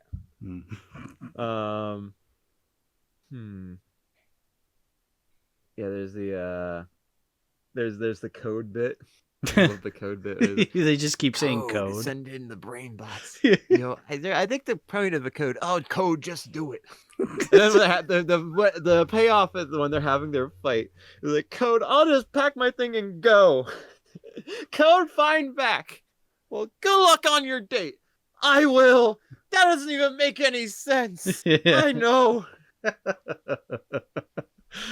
The code. And I also love it. I'll pack my thing and go. Like, not things, just one thing. He just has like fish food in a lunchbox. Minion has. And then yeah, like hiding the car. He keeps like turning the car invisible and back uninvisible.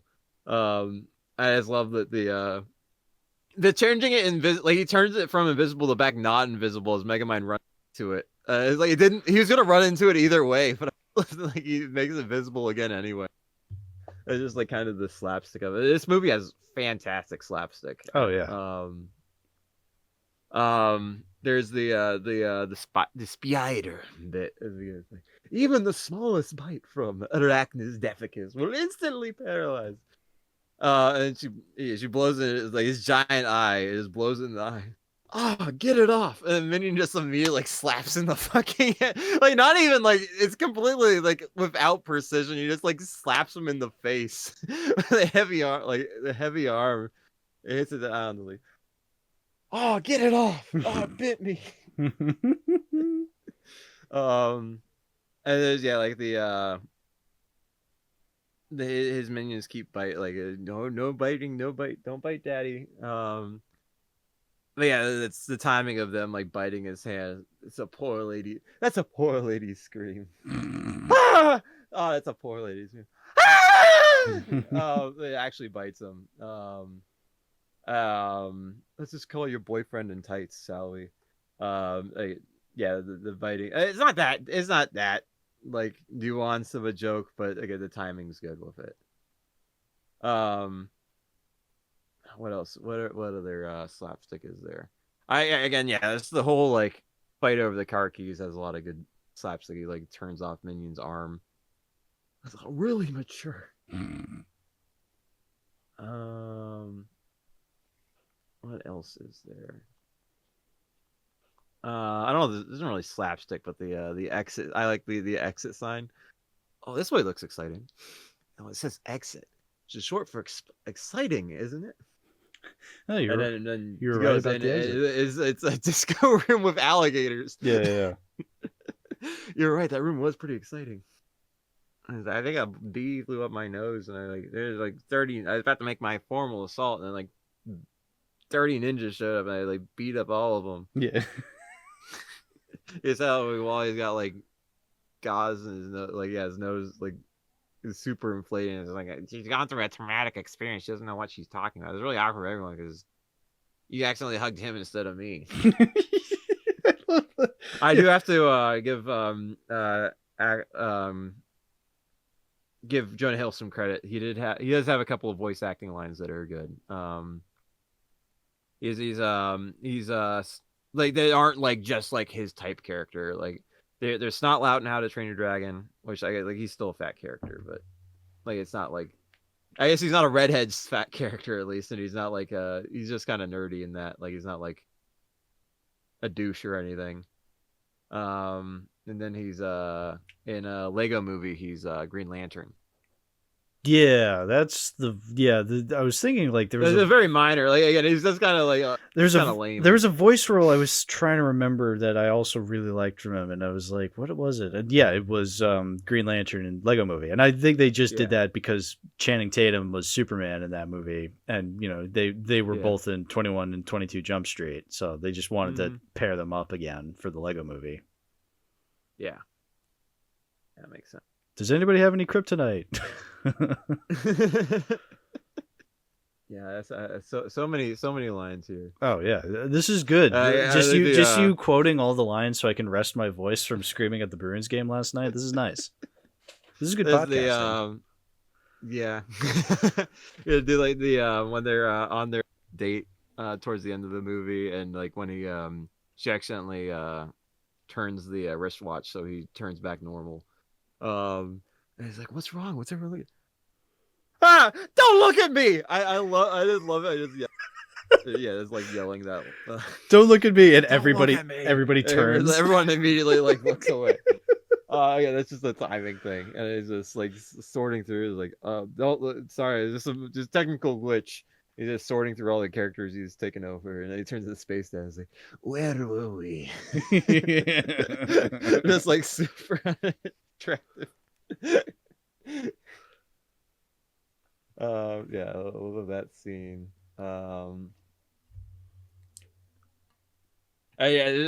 they do go through like the whole like the just the little like branding bits throughout the movie. Yeah, I kind of think we've kind of gone over them. Yeah, like this is the only name I could trademark. It's the only name we could trademark. Mean, the only name I could trademark. Yeah, he trains as a. I even drew up new costume designs for us. You see, I'm the cool one, so I have like a tank, and like you'd be the nerdy ones. You got like a brain and stuff, and he's like he's got like a horrible drawing. He's got like Megamind on like a dog leash. Yeah, it's like almost like insulting you. Oh, Megamind, here's exactly what I wanted to talk to you. By the way, there's a door here. That's a good line. Yeah, you know, there's a door here. I was like the way he's gonna chill about Megamind's like breaking it. Anyway, the first time when he like breaks in the door, like how short, like this is a robbery. The person across the street has way better things than me. And yeah, the Metro Man is like, Music Man was born. That way I can keep my logo. Oh yeah, and that scene has great slapstick too, because it's like, I can't believe you left it in the hands of him. She's just throwing shit at. Yeah, like at Metro Man. Guitar over him and throws the. It's not phasing him at all. The speaker. Yeah, he's just like standing there, like face. Granted, you have talent. You're horrible. Granted, you have talent. And yeah, that entire scene, is like I remember. Megamind's kind of geeking out over Metro Man. Again, like kind of leans into their relationship. How he like. It's kind of like a bromance type thing. And it's like, I remember when he wore that. And then, come over, look at this. What is it? What have you found? He's like wearing the cape. Look, there's ice in this. Yes, that's what happens when water gets cold. No, it hasn't melted yet.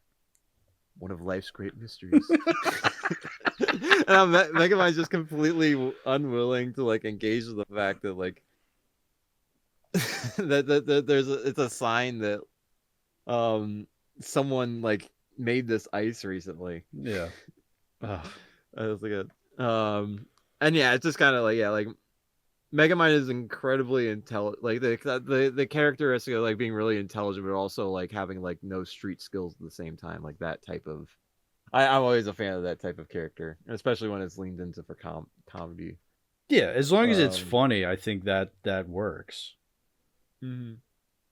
Oh yeah, I guess like back to the because he's like good in the dating scene. He is kind of like, yeah, it's like his character. He is like trying to be better as the movie goes along, and like he is like he's clearly like Roxanne has changed him, and like he makes efforts to like he does all this stuff, like he cleans up the city to make her happy, even if like it's kind of like only like half-assed because like, okay, as soon as it rains and immediately which again, that's the tight writing is like, oh yeah, this is good, like we're leaning into the fact that, okay, like he's like making efforts to clean it, like he has this technology, but again, like it's not thought through, like, okay, like all this trash, the visuals of like, okay, not only is it raining when they break up, like that's kind of a cliche, but now also like as she's walking back, all this trash is like getting regenerated because the water is rehydrating it, and like that's such a, like, it's not anything like super deep, but again, like just like the tightness of the plot that like it like leans in, like it's revealing yeah, like little aspects of like Megamind's character, and like the like how he isn't quite there yet, like he's not fully good yet. Right. Yeah. I think like visually just like communicates that really well. But yeah, when they're on their date and he's like, see, I wasn't like, yeah, I think the whole like the tears to like being normal to being normal, because that's, yeah, he just wants to, he likes that aspect of it. Like, say I wasn't so normal, say I was bald and had the complexion of a popular primary color, as a random non-specific example, would you still enjoy my company? I just like the again, there's not a lot there, again, just like, yeah, it's like just like just the writing for that line, I just think I just enjoy that. I mean, I think that's, yeah, that's, okay. You judge them based, you don't judge the book on its cover, you judge it based on their actions. Like, well, that's kind of petty, don't you think? Yeah, I think it's well established. This is a very well written deliberate movie. Is the thing. Yeah. It's like, yeah, and I think it's just incredible that this is from the same director as The Boss Baby. I forget about that. Yeah, I'm gonna be honest. I don't hate Boss Baby. I kind of like Boss Baby. I don't love it, but I think it has its charms. You know what? In fairness, I think it's all, yeah. As much as like Alec Baldwin is a whole can of worms in and of itself, but I do think like in a vacuum it was a clever idea. And I guess that's, yeah, more of like the yeah, like also all like the corporate talk in situations where it doesn't like make sense. Like that's a lot of that type of, okay, like a baby shouldn't be talking about, you know, like memos and like a baby can't be talking about this. What the heck? What the hell is this? And yeah, I don't know if there's like more like the like Roxanne says that she's not, like, Metro Man wasn't his type, and I guess that kind of is a bit of a setup to like, even like when Hal was like being creepy in the first place. But yeah, it's like it's kind of like, because you definitely see her like giving like Metro Man the look in like certain, like, I mean, I guess that's just her playing the part. And I guess, yeah, like, okay, like if you're never dating, you're never dating. Like there's no depth, there's nothing more to that. But yeah, I think it's like, again, like that's kind of a setup that, yeah, it's not gonna, Hal's not gonna get what he wants, and like there's more to it than just that. Like her, like, yeah, she wasn't just into, yeah, I don't know where I'm going with this. But yeah, like the superhero shtick isn't like enough for Roxanne. And, like, right. Yeah, she's not just the Lois Lane damsel type. Yeah. She actually has, you know, thoughts and passions and stuff like that. Mm-hmm. And she gets to choose who she wants to be with at the end of the day, rather than having to be with Metro Man because he's the superhero type, or with Hal because that's what he believes he deserves. Like, she's more than just that. Mm-hmm. Yeah. I'm sure that, like, there's nothing in the movie about this, but I'm sure that kind of like probably like impacted, like, if you want to like really dig into the Metro Man character and like draw some like lines that aren't really in there, that'd be the kind of thing that like creates some like identity crisis type situation. Oh yeah, I live I have this fake relationship that part of my gig is having this fake love relationship that doesn't actually exist. Hmm. And like yeah, just like clearly like they're all friends to some degree. Like they're like you see him at the end. Um, even though Roxanne, yeah, is like livid at him. I guess we can also I think about so much of the funny stuff. I don't think about like the actual like creativity of the plot. Like you got like the death ready the death ray minion. That entire like the back and forth. Yeah, going back to the beginning, the back and forth. And like how it just kind of like it completely like falls apart like their banter.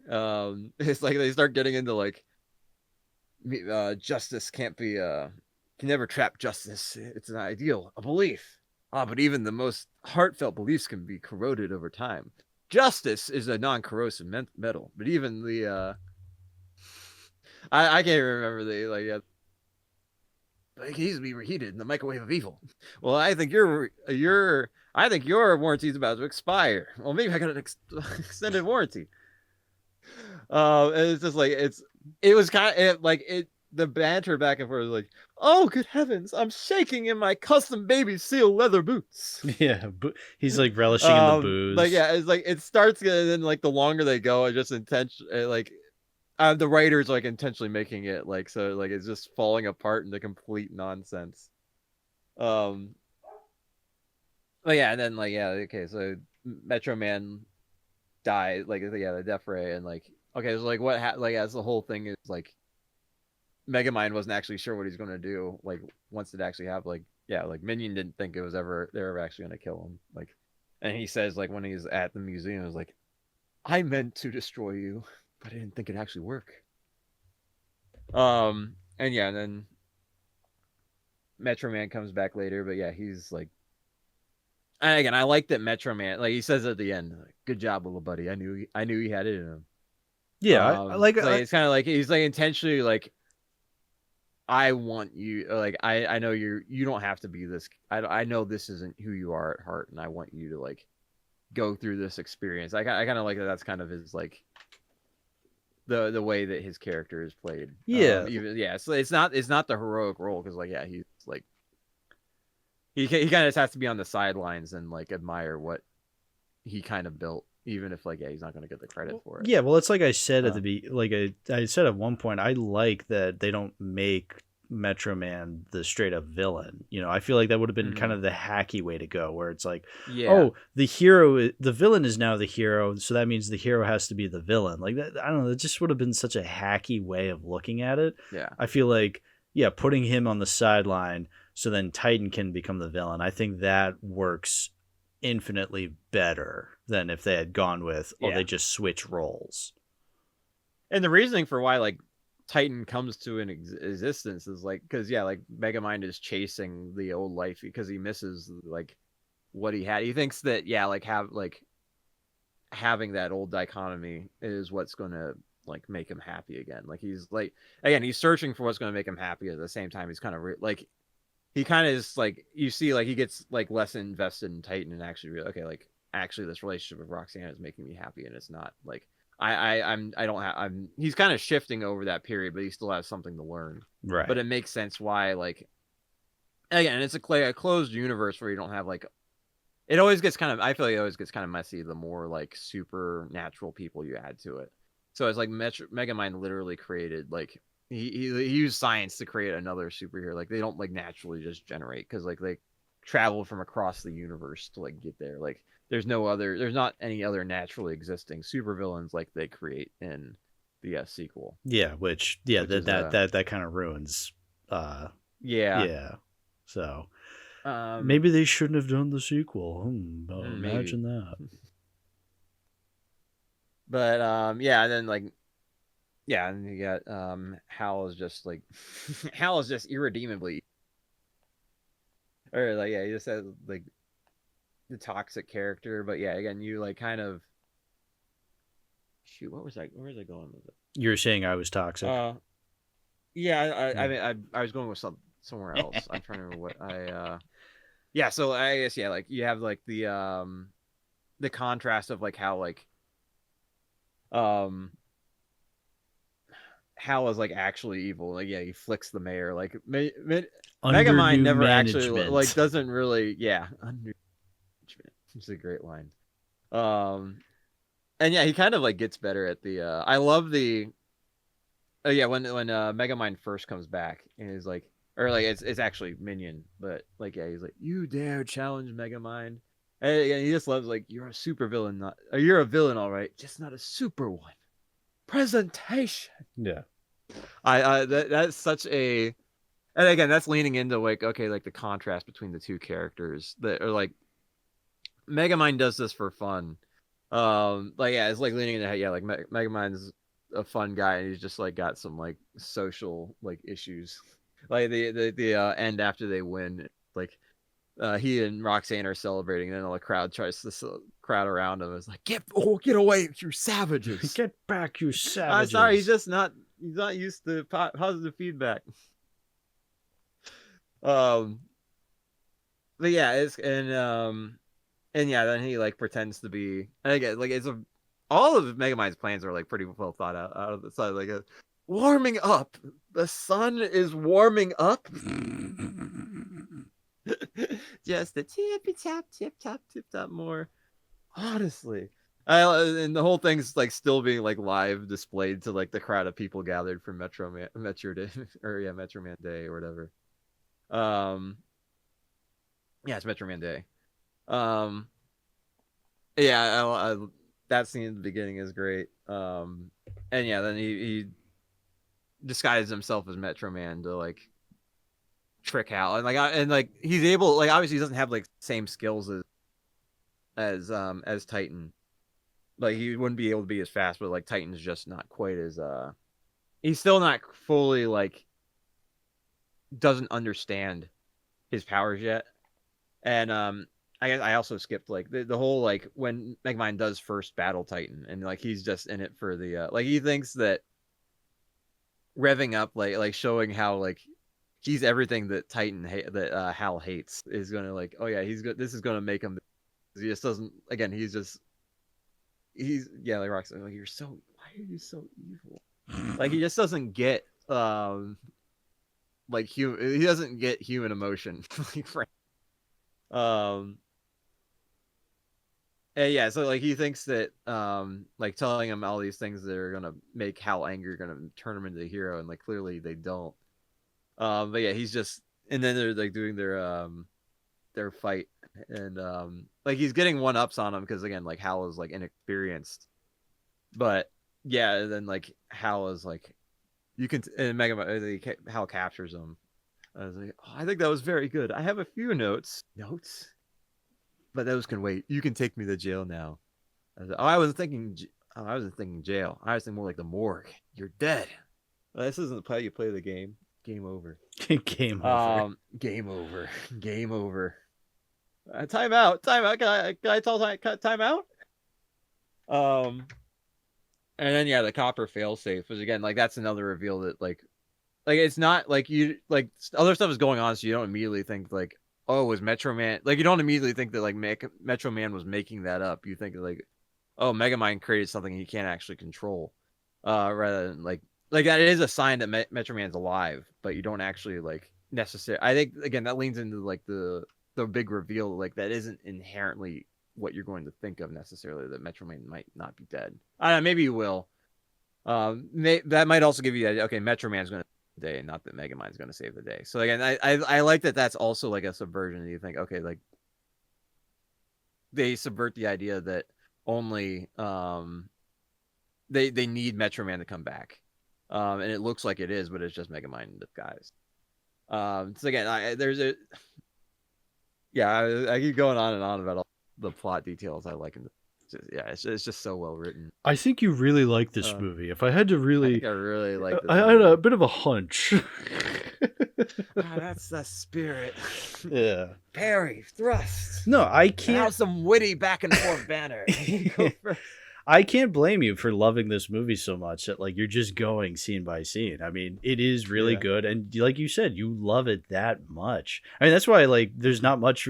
I mean, I feel like the Alien Cube discussion where like Lily just went on and on about Alien Cube, and I'm just sitting there like, what do I have to add? Like, it's just like, I'm sorry, but like, I don't know. Just I agree. Like, a lot of what you're talking about, I think is very well done. I like how the movie does it. Like, yeah, no, there's just not a lot for me to really respond to when it's like, yeah, no, basically everything you're saying, I agree. I think it's just very funny just hearing you recite these lines because I'm like, oh yeah, these were really funny lines. Yeah. So, And I guess make sure we get to the climax when it is like I guess it's all part of the climax, but like the part where like Titan realizes, okay, like, and again, like the reveal, like, if you know what's good for you, you'll leave atrocity for good.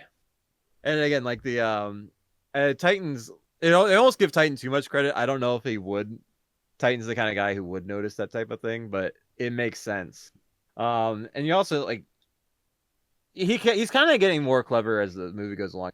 Does like get like he gets better at like the at his lines, like the whole like, you're living in a fantasy. There is no Easter Bunny. There is no Tooth Fairy. There is no Queen of England. This is the real world. You need to wake up. And I go, that's such a good setup to the Sky presentation with the all the brain bots, like and playing Welcome to the Jungle. Like that's such a like a non, like he's like, oh, this is the real world, and the most like ridiculous like performative thing going on right behind him. yeah, exactly. Like overly dramatic. But yeah, then Megamind, like, yeah, it's okay. His power, like he has his like his disguise is gone, but he still has like the fake Metro Man powers that he developed. I also skipped the so you're the punk I heard about. You're the punk I've heard about. And then he does the another one of the Megamind memes where he's like the air just like cuts out from his calves, but they have the fart reverb meme from that. But also my death was greatly exaggerated. My death was greatly exaggerated. Oh, Yeah. So you're the punk guy. Yeah.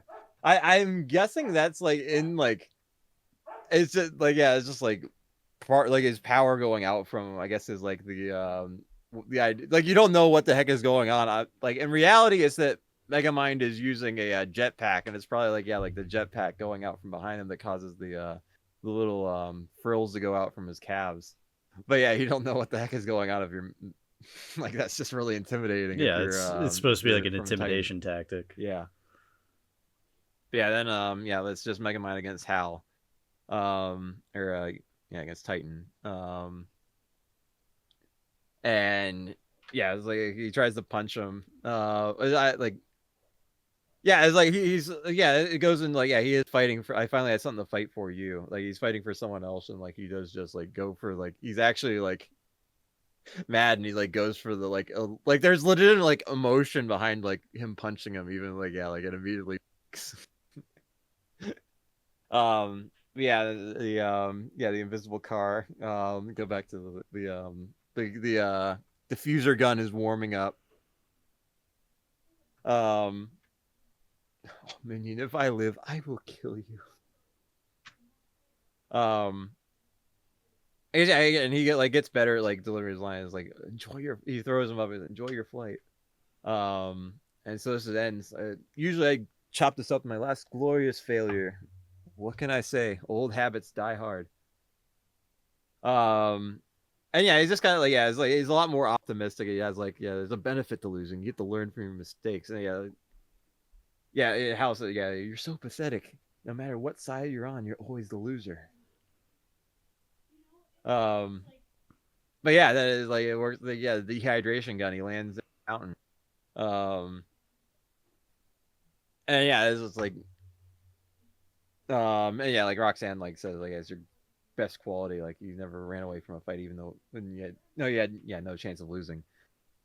No chance of winning. Okay. No chance of winning, right? You're always you know the movie. Oh yeah, I know plenty. You've corrected me a couple times.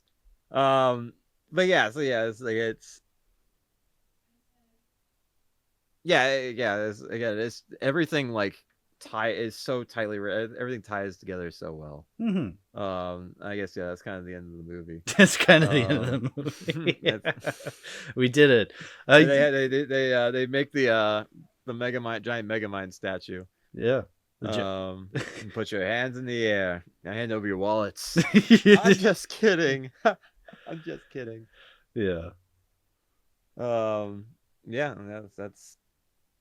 that's about it. I really felt like I was in your AP statistics class. You explained the whole thing.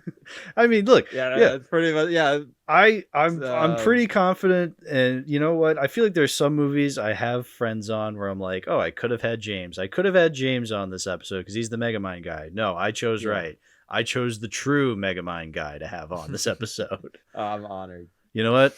If I ever have James on a Megamind episode, I'm gonna make him watch Doom Syndicate again. Excellent. Wouldn't that be a great April Fool's Day prank? Yeah. Just like tell James, hey, you're going to be on the podcast. We're going to talk about Megamind. And then just the whole time I'm making him talk about Megamind 2. And then he's like, all right, can we please talk about Megamind 1? I go, oh, sorry, James. We're out of time. And we're out of time. And we're out of time. I've been Hal. We'll see you next time on Too Many Movies. Yeah. Well, I mean, I will say I do have a DVD of this movie. That's how we were able to do this episode. Yeah. We never talked about how we watched Tropic Thunder either. I watched it on Paramount Plus. That's how I watched it. I watched it on my Blu-ray rip, MP4 Blu-ray rip. Nice. I watched Megamind on my MP4 Blu-ray rip. Yeah, there you go. I got Megamind on DVD. It's a DVD. I think I talked about this. Back when we did the Kung Fu Panda episode, because this was around the time when Doom Syndicate was coming out, and I talked about how I watched this DVD and on it was a trailer for Kung Fu Panda 2, and this time I just skipped the trailer because I'm like, let me just get right to the movie, and so it comes full circle from the Kung Fu Panda episode. Everybody, we finally did an episode. DreamWorks was so good on that time, like. Kung Fu, you already done a Kung Fu Panda episode, but those were like way better than they ever had to be. It's like having like emotional depth to it. Yeah, except I'm a little more critical of the third one too. I think it's a good movie. It just doesn't live up to the first two are just like masterpieces. First two are so fucking good. And obviously like How to Train Your Dragon came out at the time too. So they're just like. They were on something. They weren't always the best. They weren't necessarily the best looking movies. Like Kung Fu Panda 2 does look great. Kung Fu Panda 2 kind of changed that. So does How to Train Your Dragon. Yeah. But they're just really in their grind, and it was around 2018 they just like DreamWorks started just pumping out like I got my Megamind Blu-ray for like $4 brand new from Best Buy. Like they were just like pumping out like kind of these cheap prints of like Blu-rays of like these all the best. I'm assuming that's like the cover is literally just like the main character's face. Yeah. Oh yeah. No, mine is just like it's Megamind, and then next to him is Metro Man, like in the background. Yeah. It's like, okay, that's not the most important character, but sure, why not? Whatever. It's a setup. It's like and to like the like promoters' credit, there's a little difficult. Like how do you set up with like the initial premise of the movie that it's just Metro Man versus Megamind, or do you lean into like at what point? Because there's two. The first reveal is like, oh, Metro Man like died. Like, oh shoot, like I thought he was gonna be significant, and then later, okay, he didn't die. Like, okay, like do you reveal either of those? Do you reveal just the first one? Like, you really shouldn't reveal the second one. But yeah, it's kind of it is a little tricky with pitching that. True. But. Yeah, my initial that wasn't my initial copy of Megamind. My initial copy was a.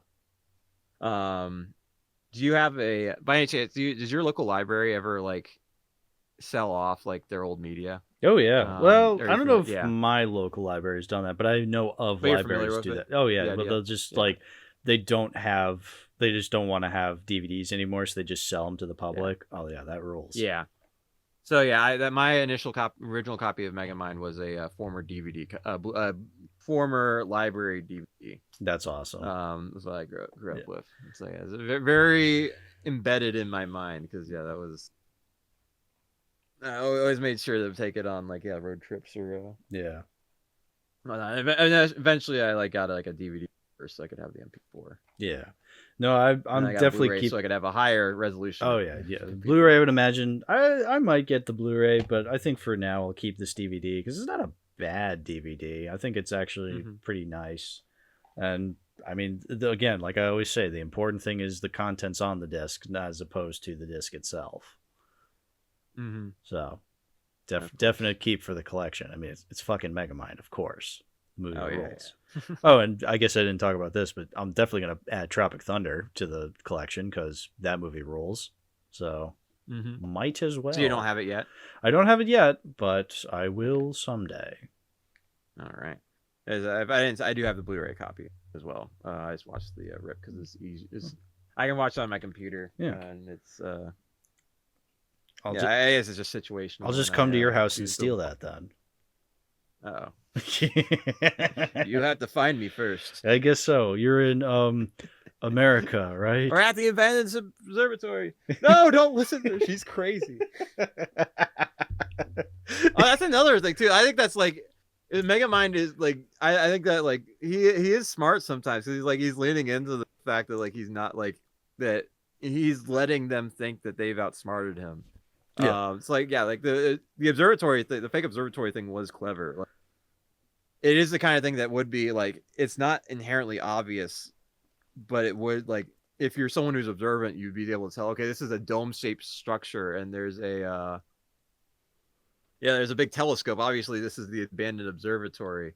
But yeah, it's the kind of thing that you're like is just subtle enough that you'll think you're clever noticing that. So it's a really smart employee by Megamind. So what you're saying is when I come to your state here and I rob you of your Megamind Blu-ray, you're gonna have like an entire recreation of your apartment. It's gonna be a fake one. You're gonna open it up and it's gonna be Shark Tale on the inside.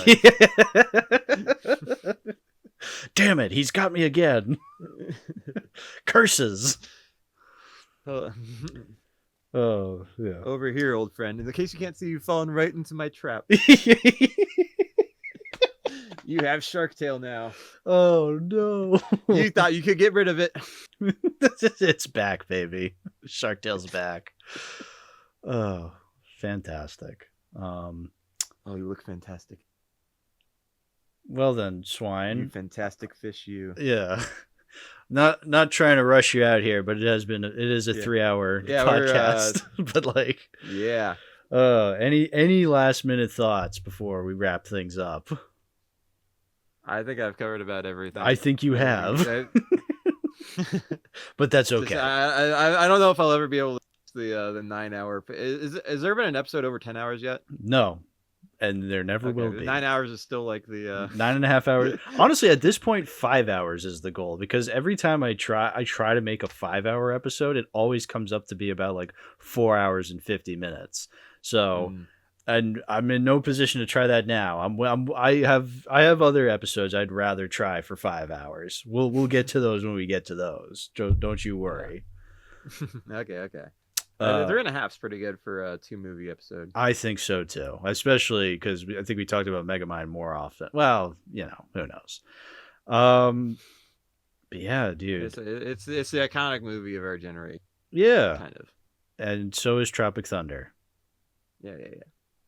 But yeah, of course. But nothing. I still think Megamind's better. Yeah, I guess this is the part of the show where you get to shout out your stuff. Yeah. What do you have to shout out this time? The same thing I've shouted out every other episode. Oh yeah. Shrek 2 Retold is still coming. It'll be out when it's out. It'll be out when it's out. They finally finished the big Fairy Godmother's factory escape scene. Like they basically this is semi-public knowledge. They posted on Grant through CGI posted on the 3GI posted on his YouTube channel, but we finished it is mixed media, but a lot of it is supposed to be like Disney quality 2D animation. So it is very they put a shit ton of work into that. Yeah. And obviously it took forever. I believe that is all the scenes have been completed now, and now it's just down to compositing the audio and everything. So it's hopefully soon. I mean, we're 3 months into the year. I don't know, maybe July, if I had to guess. I have no insight. He's not confirmed a date or anything, so I don't know. Yeah, I mean, it's going to But be going soon, on this nearly year. 10 He said years. it'd come out this year. Okay. He said that last year and the year before that, but it should come out this year. It should come out this year. Well, I guess we'll have to wait and see. Yeah. All right. And then, great. Yeah, Letterboxd, YouTube, Twitter. The usual. The usual. Yeah. Nice. Nice. Right. Your AP statistics class, I'm sure. You want to give a shout out plug to that. Plug that. Yeah, that was 8 years ago now at this point. Yeah. Don't I know it? Time flies when you're having fun. Time flies when you're quoting Megamind. Hopefully it did for our audience too. Well, I guess we'll wait and see. All right, And, folks. It's been a while. Enter code word banana if you felt like time flew during this episode. Code word banana, below. bringing that back. Hell yeah, absolutely. Yeah. Please. All right. All right. I'm saying all right. It's time. All right. Hey, Matthew McConaughey reference. Remember when he was in Tropic Thunder? I remember. Oh yeah, I remember. All right, bye everybody. All right, good night. And good morning. Actually, hold on a second. Let me go take out my dog. I'll be right back. Like a couple minutes. All right. It's the Swine show now. Hello, everyone. Let's just start Megamind from the beginning, the very beginning. Here's my day so far. Went to jail, lost the girl of my dreams, got my butt kicked pretty good. Still, things could be a lot worse. Oh, that's right. I'm falling to my death. Guess I can't. How did it all come to this, you ask?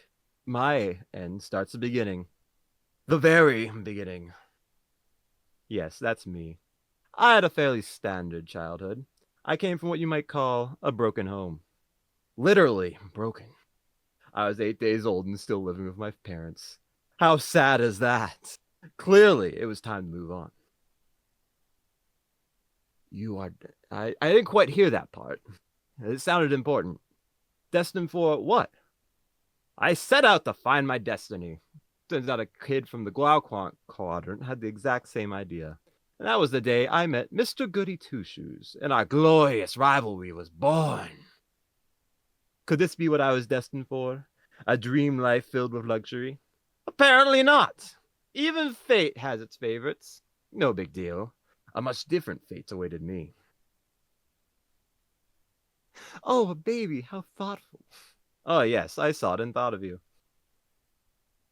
Luckily, I found a lovely little place to call home. A place that taught me the way between right and wrong. Mr. Goody Two-Shoes, on the other hand, had life handed to him on a silver platter. Our baby can fly. Oh, yes, nothing but the best for you, darling. The power of flight, invulnerability, and great hair. But I had something far, far greater. My amazing intellect, a knack for building objects of mayhem. After a few years, and with some time off for good behavior, I was given an opportunity to better myself through learning at a strange place called Shul. It was there I once again ran into Mr. Goody Two-Shoes. He had already amassed a gigantic army of soft-headed groupies. He bought their affections with showmanship and extravagant gifts of deliciousness. So I too would make this popped corn and win over those mindless drones. That's when I learned a very hard lesson. Good receives all the praise and adulation, while evil is sent to quiet time in the corner. So fitting in wasn't really an option. While they were learning Itsy Bitsy Spider, I learned to dehydrate inanimate objects and rehydrate them at will. Some days it felt like just me and Minion against the world. No matter how hard I tried, I was always the odd man out, the last one picked, the screw-up, the black sheep, the bad boy. Was this my destiny? Wait, maybe it was. Being bad is the one thing I'm good at. Then it hit me. If I was the bad boy, then I was going to be the baddest boy of them all. I was destined to be a supervillain, and we were destined to be rivals. The die had been cast, and so began an enduring, epic, lifelong career, and I loved it. Our battles quickly became more elaborate. He would win some. I would almost win others. He took the name Metro Man, defender of metrocity.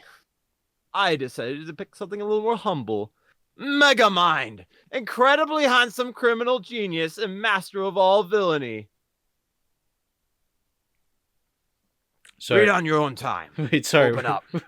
Wait, what are you doing? I came back and you're just reciting Boo! Megamind. Good morning, Warden. Great news. I'm a changed man, and I'm ready to re-enter society as a solid citizen. You're a villain, and you'll always be a villain. You'll never change, and you'll never leave. You're fun. You got a present in the mail. Is it a puppy? From Metro Man. To count every second of your 85 life sentences. That's funny. I never thought Metro Man was the gloating type.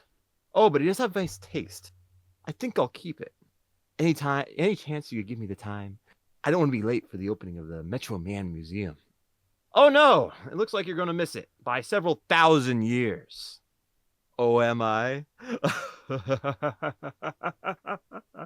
Guys, I think we All right, broke I'm Swine. Yeah, just talking about our next movie, you could say. Yeah. So Megamind. I did the opening intro or monologue. Yeah, I'll you know what, I'll put it at the end of the episode. Perfect.